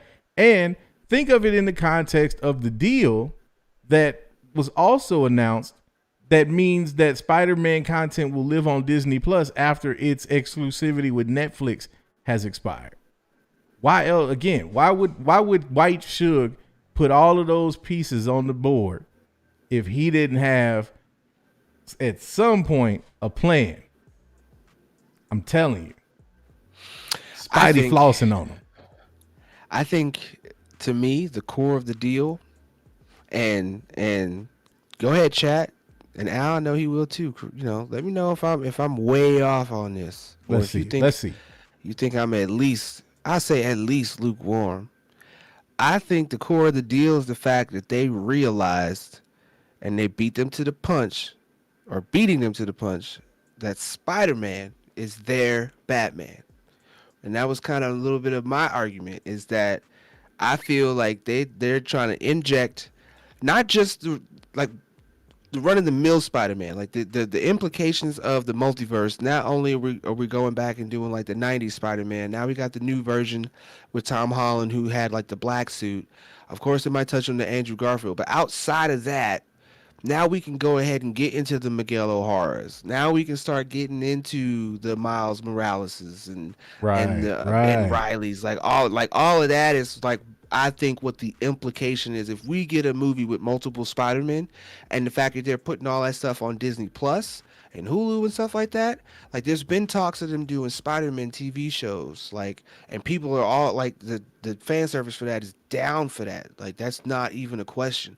I feel like DC WB was trying to do the same thing with Batman in ways, but they just, whatever it is with the Snyder Cut, we're not gonna get into all that, just made them not want to do it.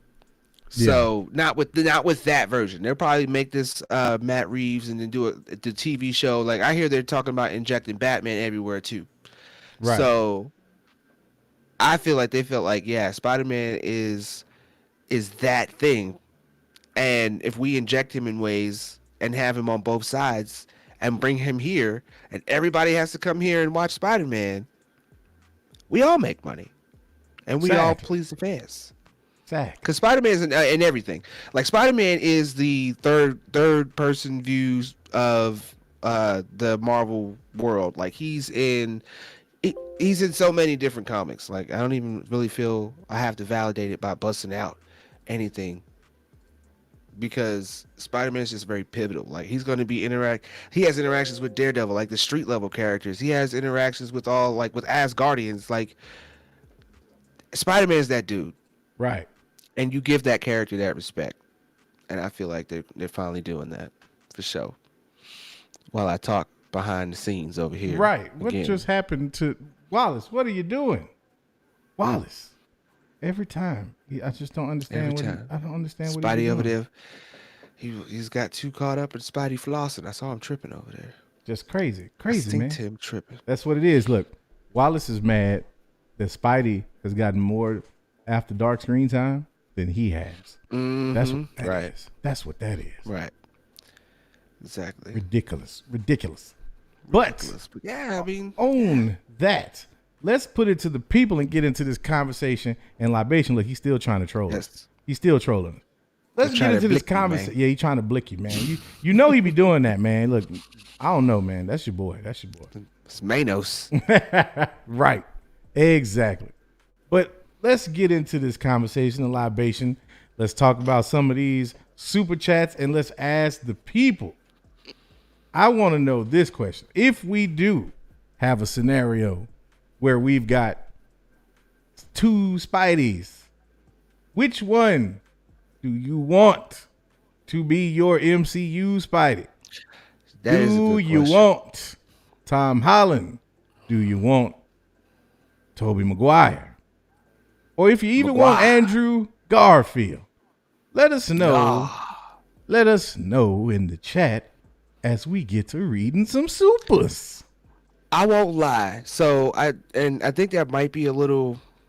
It's not impossible because we got the multiverse, but I think it might be a little done already because I think Tom Holland is I would say he's the ultimate verse Spider-Man if you really think about it, because they really did focus finally on a Spider-Man that was in high school, not about to graduate right around the corner, like in high school, and that's the ultimate version.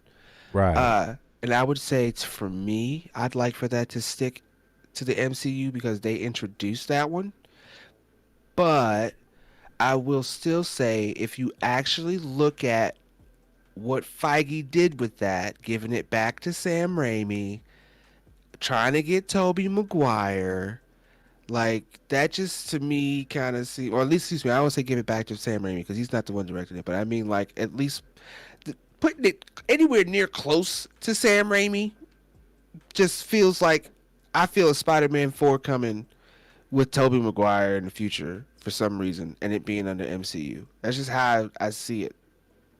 Gotcha. For some reason. So, and I wouldn't be mad if Tobey did become the MCU Spider-Man, only for the simple fact of me being an OG and just seeing the original Spider-Man with it being Tobey. I feel like this would be full circle, knowing that Feige was there behind the scenes giving pointers on what they should do with Spider-Man. So I just feel like it's just all of them back under one house again. And with everything that we got now, there's no way that wouldn't be dope. Like, even though I still feel a little cringy that Tobey Maguire was Spider-Man, I was able to live past that. You know, really? He came out during the MTV VH1 days. I wasn't completely sold. Like, man. I was sold in the fact that I could see it. I was sold in the fact. You want to know what it is really for me? Yes, I do. Honest. It's not the look. It's like all that was dope. It's his voice. I just can't take him seriously. Dude, I can't, like, that compared to the Spider-Man animated, because you got to remember that that's my home. Mm-hmm. Spider-Man animated, like that voice actor is what I hear in Spider-Man. And now Tom Holland isn't that, that's just because I'm older now and I put all that type of stuff to rest. But like for Tobey Maguire, it never hit me with him just his voice. And I know that might be nitpicky for some people. I'm not saying, and you see me, I'm gushing over Spider-Man. So it's not like, no doubt, that's a big thing, you know, but it's just, that's what it did for me with Tobey. It's just his voice never stuck for me. Yeah, I feel you. I think what for me is the fact that, like, I really, really loved those first two Tobey Maguire Spider-Man movies. I love those movies. Yes. And it's like I have a connection, not as strong or as much as the animated series, But from live action, it's like similar vibes for me. And it's not to say that I'm down on Tom Holland. I think Tom Holland is a dope Spider-Man Peter as well. And here's the thing. And here's the thing. To me, Tom Holland is this better Spider-Man, in my opinion, in the suit. Tobey Maguire is the better Peter Parker by far. That's true. And so for me, I think if it came down to one or the other, I would honestly want to go with Tobey, simply because I'm more interested in the development of Peter Parker in the MCU as opposed to Spider-Man. Like, we know Spider-Man's going to play his role and do what he does, but how would Peter Parker deal with some of the stuff that's going on or that could be going on in the MCU? So that's why I would actually prefer to see Tobey. Now, when we had this debate, I was thinking of it from it being actually Tom Holland that would stay in the MCU. But again, the fanboy in me would want Tobey. And if Tobey makes more sense, then I'm like, hey, I'm with that. I'm totally cool with that. I would put that in perspective too. Like, here's why I think Tobey would be better for the MCU than for the Sonyverse. Because the way that they're building up the Sonyverse, like, she's even said that they're building that specifically for Tom Holland's type of Spider-Man character. That's made for him. Right. So, like, obviously, if he goes there, he's going to fit right in. And, like, his version of Spider-Man is very acrobatic and young, and it's just going to be about that action. Of course, he'll have his drama, but he's going to be around town about that action. So you want to put him in a Sonyverse that's going to have all these different types of villains and keep him active. Right. That's what we wanted to see from Tom Holland. We're not going to enjoy a young, naive, whatever the case, Spider-Man in a world that was technically created for boomers. Right. Yeah, we're trying to get the younger crowd in there now, but this started off with Iron Man. You know what I'm saying? And then branched off with a lot of older characters. So Tom Holland, while he fits because he's a Spider-Man, and in that direction that we're going, Tobey Maguire definitely fits the better half of, like you're saying, the Peter Parker development, in which he'll at least be able to contribute to whatever issues that they're having on a mature level. Right. Not just the science behind it. Like, Tom Holland Spider-Man would give you the science behind it, but would get stopped by somebody like Reed Richards because he doesn't know the full equation, or he doesn't realize the ramifications of what he's trying to imply, or whatever the case. He could be slowed down. But actual, I don't care if he comes in as 40-something. Like, Spider-Man's, like, he's been dope since he's been dope. So a 40-something-year-old Spider-Man going up against somebody like Reed Richards would totally fit in, because they would either have an argument and disagreement on maybe why they would go that route, or they would totally nerd out and agree on 100%. Like, I think I wouldn't even be surprised if they keep Tobey to that extent, if he became the actual Tony Stark. Like, that would make sense. It would come to fruition why Spider-Man needed to take the helm, because we don't have a Tony Stark. This Spider-Man could do it. And it would be a better story than the Tom Holland trying to come to fruition now. You go train him up in Sony, and then you do the whole switcheroo thing again later, and maybe, bring him back. Yeah. On whatever capacity he's better for now. But I think Tobey's better for MCU. Yeah, I'm seeing a lot of Tobey love. I'm actually seeing more Andrew Garfield love than I would have thought I've seen. Yeah, me too. You know what I mean? Then I've got like people like the broke Venger Tommy Cuz saying Tobey and Garfield both suck. Hey man, you're entitled to your opinion. So, it's a mixed bag, but I think most of the love was going in the direction of Tobey. But I wouldn't be mad at either him or Tom, to be honest.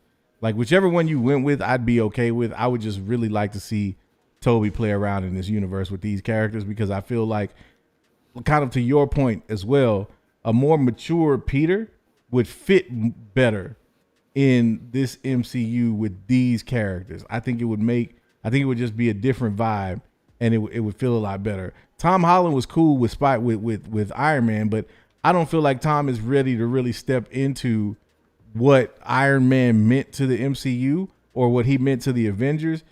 Whereas a Peter Parker, Tobey Maguire Peter might like totally different dynamic, I think. So it'd be interesting to see how they played that. Definitely. Right.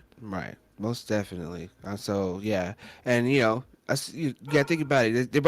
They're making money together now. So like it's like well this one could stay over here. It's like they're doing. If they do it this way, it's practically like we're saying. You go train him up. You see him in the Sonyverse. You get that Spider-Man movie. Then you get another one with Spider-Man. I bet you they probably won't give him outright an MCU movie.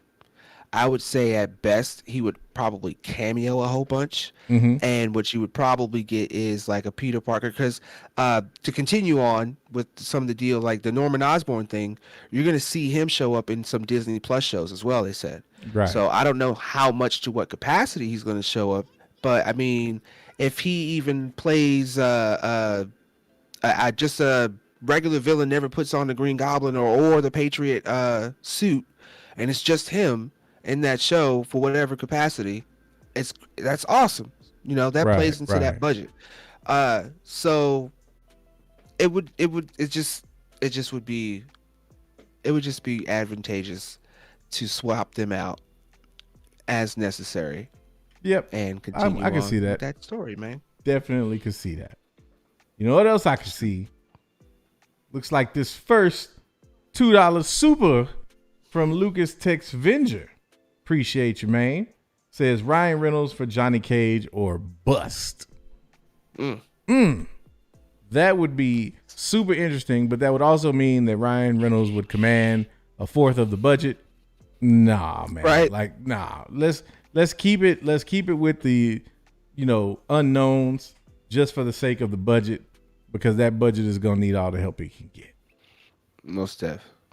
Then let's see. We got the homie Rogue Soul with the $5 super chat. Appreciate you, man. Says in Said in MK, I felt like Ivan Ooze was about to pop out and call them Power Rangers. Honestly, the story was just a very generic the hero's journey. I can't disagree with that, man. Like I really can't. I wanted to believe Cole so much, and I wanted to give him a shot. But I'm telling you, when they first did the trailer and they showed my dude, I was just like, who is this mother? Like, it just didn't. It created character, man. Oh, man, look. Right. But, like, that's like the basic entry-level created character, though. Like, my man didn't even get, like, the complete set of the armor, man. Like, it was just like, what is this?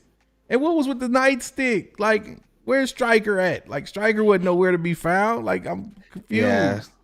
I would hope that maybe in the second movie they just correct it. Be like, look, this is why it manifested this way. This is your power, but you can do this and do that, and they just fix it. You could always fix it. Or I would also accept, if you're gonna do the fan service, play it up then. Yeah. Give him an upgrade. Let him actually get some kind of silly ass upgrade, and then that changes his powers or something. You know what I'm saying? Or you could choose your something like that. Play it all the way up then. Exactly. Play it all the way up then. Facts. That would be cool. But yeah, that's what it is. It is what it is, man. Yeah. Then we got Felicity with the $10 super. Appreciate you. Says, Al, Cole was trash, my dude, but you nitpicked MK to death. You let all analysis go for Falcon and the Winter Soldier, though. For shame, man. Invincible, MK, Falcon and the Winter Soldier in order for the year so far. Stay blurry, my friends. I respect that, Felicity. I respect that. But what I'm going to say about that is my criticism of Falcon and the Winter Soldier was minimized because my criticisms of Falcon and the Winter Soldier were minimal. I am a deep MK fan, far more than I am a fan of the Winter Soldier or Falcon, aka Captain America. So I am a little more forgiving for stories that I am not completely immersed in, and for creative liberties that don't necessarily derail my experience. That's why MK got that heat from your boy. But I appreciate you. Then we got Rose Soul coming back again. $10. Appreciate you. Said hot take, Feige and Disney too busy getting their ego stroked to remember the lessons they learned about subverting expectation from Mandarin and The Last Jedi Johnson. Also, Elisa is queen. Hey, man. I mean, you're not wrong. You kind of not wrong. I'm going to leave it at that because I'm not getting triggered off that Ryan Johnson, but you're not wrong. Right. Damn, you you're got not wrong. And Airsham Stone with the $20 super two-way. Appreciate you. Says, even Rocket wouldn't want to take those bobby pins. Bruh, why are you in my head, though? Because, like, I immediately thought it. I was like, them things are so damn janky, Rocket wouldn't even want them. Like, bro, when they look, and I was so hyped because in the movie, right, they showed the little monks and they like, oh, they'll take care of him. Don't worry. And I'm like, oh, I'm like, I don't know where they gonna get it from in this cave, but they finna this way. They finna get them arms from. I don't know where they getting all these supplies, but hey, I'm with it if they finna put these arms on them. Man, even Jax in the movie, like I don't even think that was acting. I think when he like looked at his when they showed him what he looked like, that was the face he made. Like like my man had that Kevin Hart meme straight face, like y'all gonna do this to me. Like this what I got to work with right now. And even though they upgraded them, like come on, man. Them things look like, you know what it reminded me of? Remember them little joints they used to have back in the 80s and 90s when you didn't want to have to get up to get something and you had a little claw thing that you could grab and like squeeze at the little hand on it and it would like grab stuff like that. Oh yeah. That's what his arms look like, bro. Like I was like, come on. My man arms look like Johnny Five in Short Circuit after he got beat up by them two like little street thugs at the end of the movie, man. And he was rolling in the Radio Shack trying to get his stuff hooked up. That's what Jax looked like, bro. Like you can't do my man like that, man. You just cannot. Man, yeah, it was horrible. Terrible. Then we got Lucas Textvenger, $5 coming back at us. Appreciate you. Says, why is it that Scorpion could only speak English when he said an original MK line? That's my biggest beef. Hashtag after dark only speak truth. Hey man, that's all we can do, man. That's all we can do is speak truth. And hey, you're not wrong about Scorpion either. That's just like all of a sudden at the end of the movie, his descendant can understand him. Right. Like I'm like, oh, so now all of a sudden we got Google Translate going and this like what happened? Like this what we doing? Like come on, Kombat man. Translate. You know what I'm saying? I'm like, come on, bro. Like I know it's nitpicking Felicity, but like it's not hard to nitpick when it's so obvious. It was so obvious. It just made zero sense. I'm sorry. It was a fan service movie that's gonna get a sequel. That's all it is. Yeah. Well, I mean, hey, look, I'm here for the sequel. Most def. Then we got, let's see, Lord Vito, what's up, man? $5 said at work, but have a couple minutes to throw a super for some purple drink. Perp gang strong. Always, man. Always. Then we got Chris Mitchell with the $10 super. Appreciate you. Says, personally, I think that White Sugar and Spellman should have went with the virus subplot. Remember John Carpenter said in his commentary with Kurt Russell on The Thing and the AIDS allegory at the time. Yeah, that maybe would have been applied. And maybe that's what Malcolm was speaking to on the interview that he did. But I don't know, man. Like it sounded like there was other things too, though. Like tell me, am I wrong in that, homie? Like didn't you feel like that wasn't the only thing that Malcolm was talking about in the sense of like areas they wanted to go in that they kind of was like told, nah, we can't do that? Yeah, and I think people get it the wrong way too, possibly because he does say that it might be the way that he comes across about it is giving the people idea. Now that could be misdirected, whatever. But the fact of the matter is, like, there was supposed to be 8 episodes and they dumbed it down to 6, and a lot of people have a gripe about that because they feel like it was because of what was going on that they took that element out. He says that the reason why it went from that point was because it was flabby. He said it just kind of like ran on too long. There were a few points that they had maybe even overstretched or gave too much time to. So it's kind of wanky, but I don't feel like you're saying, I don't feel like them taking that element out was for any other reason other than the fact that they had a different story they wanted to tell.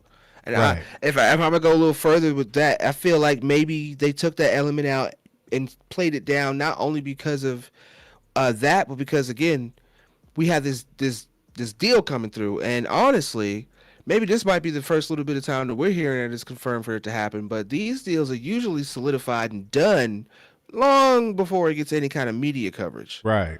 Like that's we're starting to do this. We know for sure because the paperwork's been not only signed but finalized and sent as it needs to. So, just the show it came out to be what it came out to be, and it wasn't because they decided to take that out. In my respect, should they have gone with it a little bit more? Maybe it gave the Flag Smashers a better outlook. Mm-hmm. We'd have probably been more empathetic, but it really wasn't a dynamic that I think would have changed anything for where they were actually trying to go with the story. Right. To be honest. No, I agree. I agree with that. And then we had Chris Mitchell with the $5 Super Two-Way says, can Ryan Coogler please direct Captain America 4? If not him, how about Antoine Fuqua or better yet, Spike Lee? Well, I mean, we already know that Malcolm Spellman's coming back or coming on as a writer-director. So, I mean, in some kind of a team up, like cool. But I honestly think that like Spellman got it, man. Like I don't have any problems with Spellman being the director or the writer of the show because, again, I didn't have that many problems with Falcon and the Winter Soldier. I know, like Felicity rolling her eyes right now as I say that, but I just like there were things about it I didn't really like. But overall, as critical as it sounded like we were on Afternoon last week, I still landed at a 7.5. Like I still give that show that. So it wasn't like WandaVision disappointing, let me tell you. And damn sure wasn't Mortal Kombat disappointing. Just gonna go on and put that out there. Now, back to these supers. Normies to nerds, $4.99. Appreciate you, man. Said I feel like my man's Franklin from Snowfall would be a great choice. A younger multiverse version of T'Challa. I could see that. I could see it. Straight up. And then we came right back with another $1.99. Said, damn son, Idris is the culture's golden child right now. Yes. They want Idris for everything. Everything. Mm-hmm. Right. Everything. Everything. Yeah, man. Factual even stuff. I do. Like they talk about Black Superman, shoot, Idris. Yep. Exactly. Idris Elba. Like he's like to me, I've been playing off that spinoff of Fast Furious with the Hobbs. Right. The Hobbs movie where he said I'm Black Superman. Well, right. Make him Black Superman. Then. Exactly. Do it.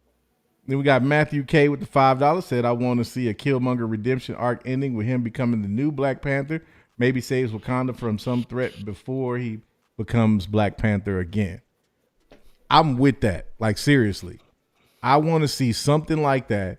Something in which they like it would be like an incredible thing if they found some kind of a way to justify a need to bring a different version of him back from a different universe or something like that, or a different timeline, and that he ended up being kind of the T'Challa moving forward. And it was tied to some kind of a powerful thing where he had to either protect them or exact some sort of revenge, if you will. I think that would be crazy. And people would get like all the way behind that. The homie. Most definitely. Yeah. Appreciate that, Matthew. Then my man Lucas Tex Venger with the $2 said, we doing After Dark karaoke this Friday? Maybe. We'll see. Could be. Just have to keep posted on that Discord, man, because you never know. You never know when it's going to pop off. And then, man, I feel like you got to say this one because this your boy. Tommy. Let me get it one time. Tommy Banana. There you go. With the $5. Appreciate you. Says Yasuki watch party in the After Dark new Netflix show about the first black samurai. Have to look into this one. Interesting this may be. Then Must watch, we must. yes, I tried. I'm tired, y'all. It's I all got good. the glasses on, but I'm tired. And then we got turned down. Brad Moores. Welcome. You are a Nerdvenger now. Nerdvenger now. Yeah. Dirt Wizard with the $9.99 super says, you think they will do a Two-Face with the MCU Norman? He has something happen and gets the serum and the goblin starts manifesting in him slowly. Just a thought. Great show, my dudes. Stay snazzy. LOL. You already know, man. We got to do it. I don't know if I want to see the Two-Face thing, man. I'd rather it just be a two different kind of iterations or something like that. But so go ahead. To be honest, they kind of did that already in with the original Green Goblin. So I feel like what they'll probably do with this one is he's always bad. He just doesn't come off that way. He comes off as a businessman with aspirations that helps people and does stuff with the Nerdvengers until he gets what he wants, and then all shit hits the fan. But not before that point. But he's still going to be evil.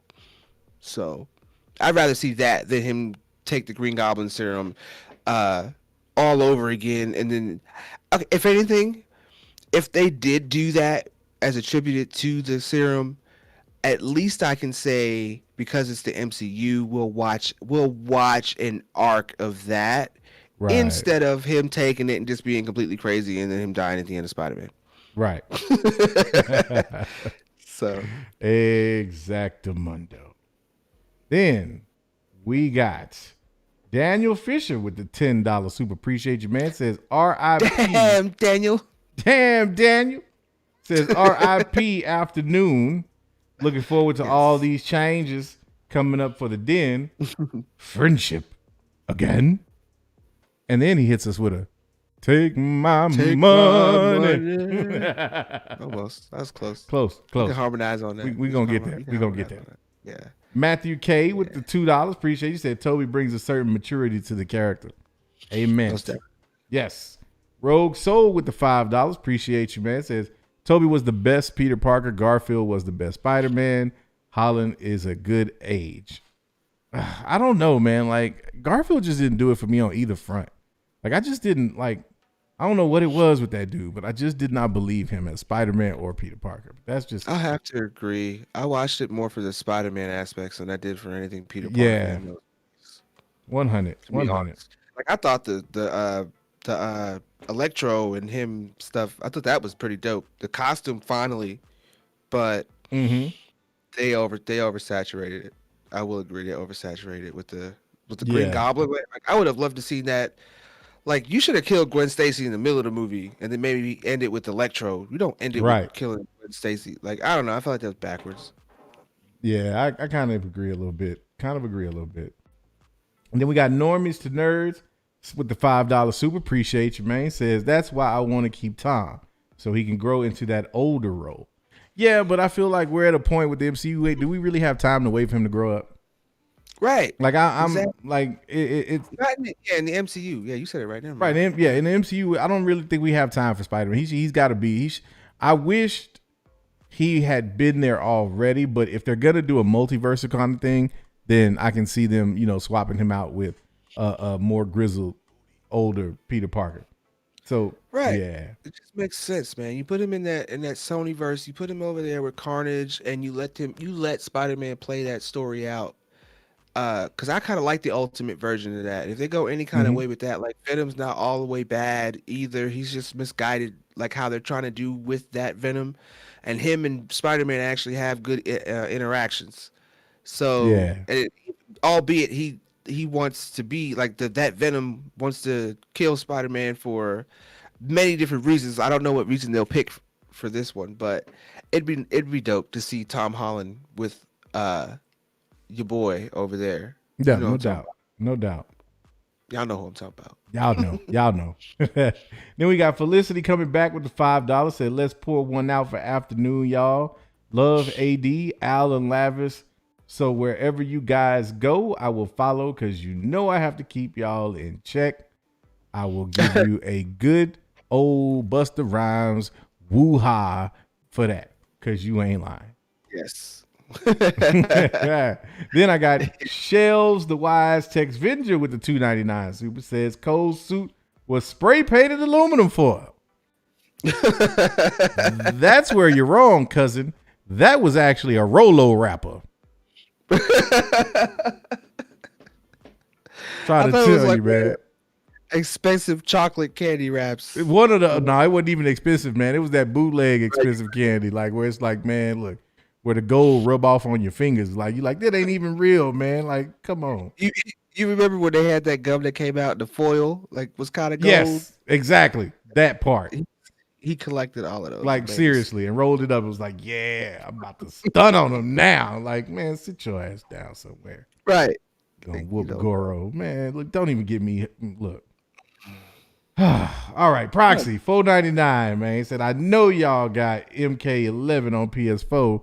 Let me dust y'all real quick later. LOL. Look, I'm gonna keep it all the way 100. I do have Mortal Kombat, and you probably would dust my ass because as much as I love Mortal Kombat, I've never been great at it.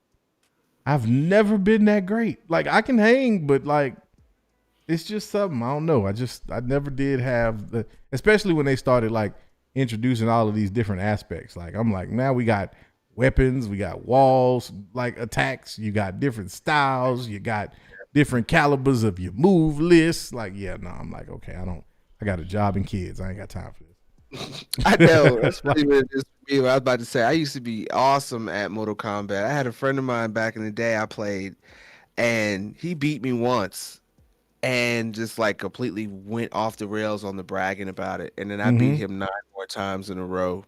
See, look. In a row. So then basically you got to invade his realm and you were like, you know what? Yeah. I'm the captain now. I would probably be on the other side of that now because I don't get to practice in like I used to. That's what I'm saying, man. Like, and that's what happened. You get rusty. You try to brush up a little bit. Then who knows, man? Y'all get on, and then if y'all can't like be in the same place, you'll be on trying to play with him online and get lagged. And then next thing you know, he spend the next like 6-8 months telling everybody how he whooped your ass when really it wasn't nothing but an upset because never mind. Let me keep moving. Keaton Halls with the 10. Keaton Halls with the $10 holla. Thank you, sir.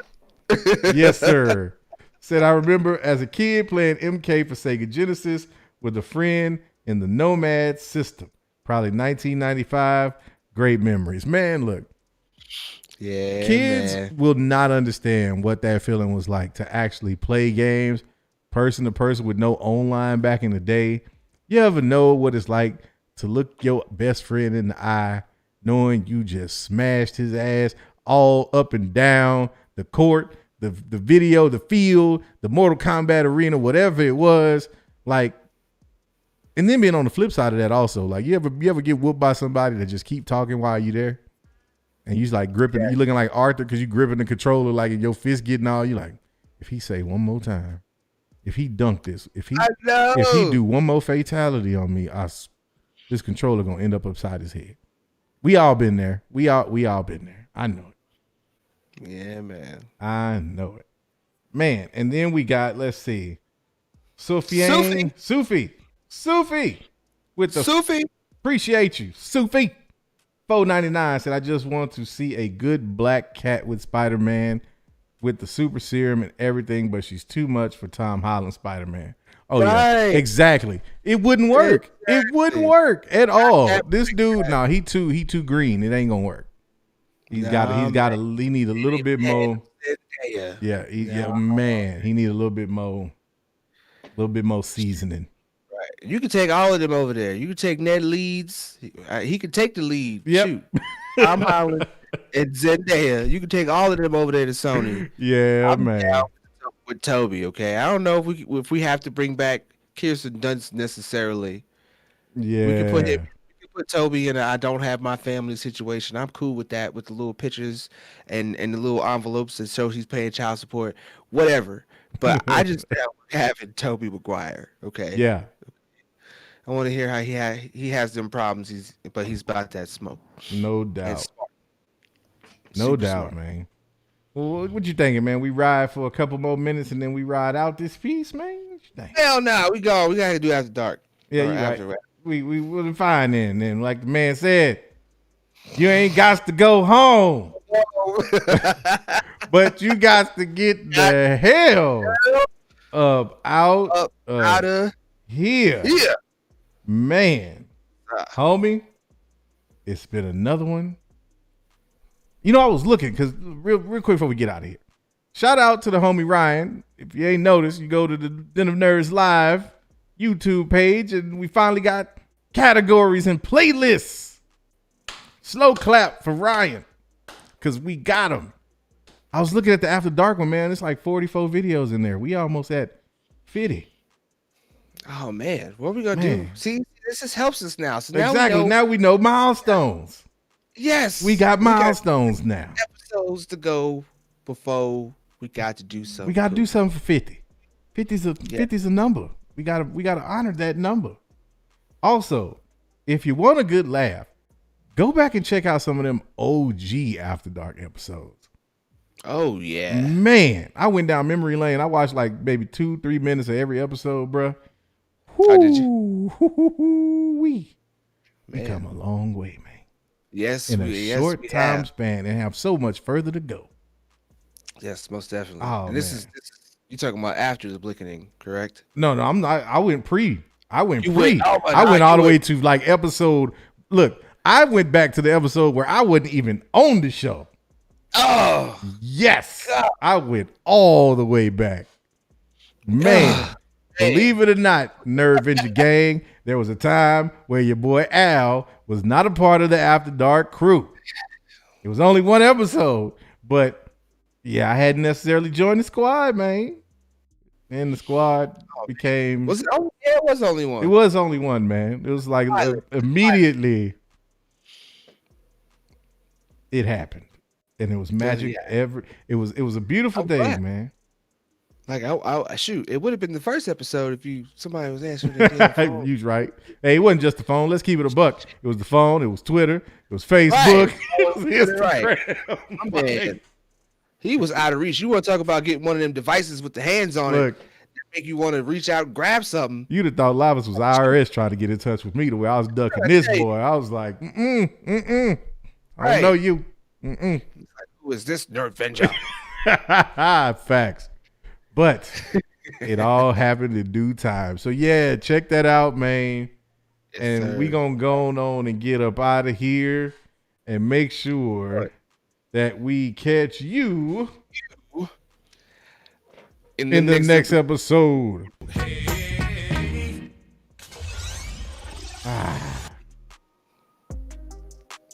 Hey, another. So you said you didn't catch the morning stream, huh? No, I did not. Tell me why Josh is so bored that he set the camera across the street from the tower and got like, and it looks cool. I'm not gonna front, but he's got like a time lapse. Does he now? Yeah, it goes from like day to mid to afternoon to dark. Like, yeah, it looks great. Hey, I'm gonna need him to go on and give me access to that Nerdvenger screening room so I can get some of them production values, man. I'm trying to tell you, I'm serious. I need that with the upgrades. I really do need that. Yeah, it was pretty sleek. It was pretty sleek. It was on some Iron Nerd level. Was it? Well, I mean, that makes total sense because the man does Nerdvenge every day.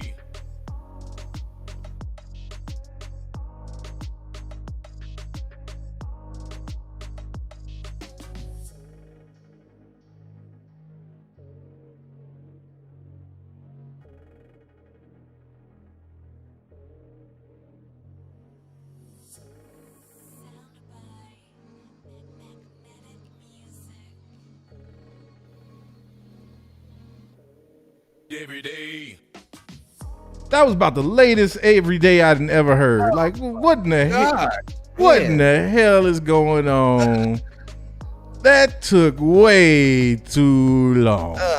It's living up to the actual song, man. Like, come on, man. Can we just do a little bit better, please, man? Like, crazy, ridiculous, just. You want to try it again? Let's try it again for the people then. Let's go on and just do it. because we know the main nerd venge. I don't even know if I can See, look, now you messing it up. Why you fucking it up? Oh man, because it's supposed to be right the first time. We had, like, seem like we have problems in this world. Oh, man, you know what?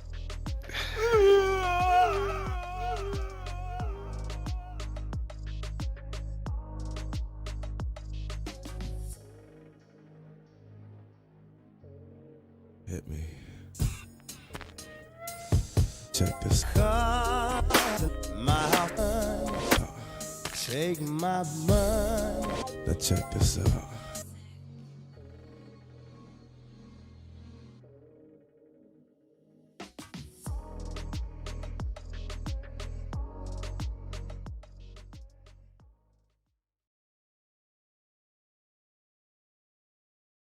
Take my money.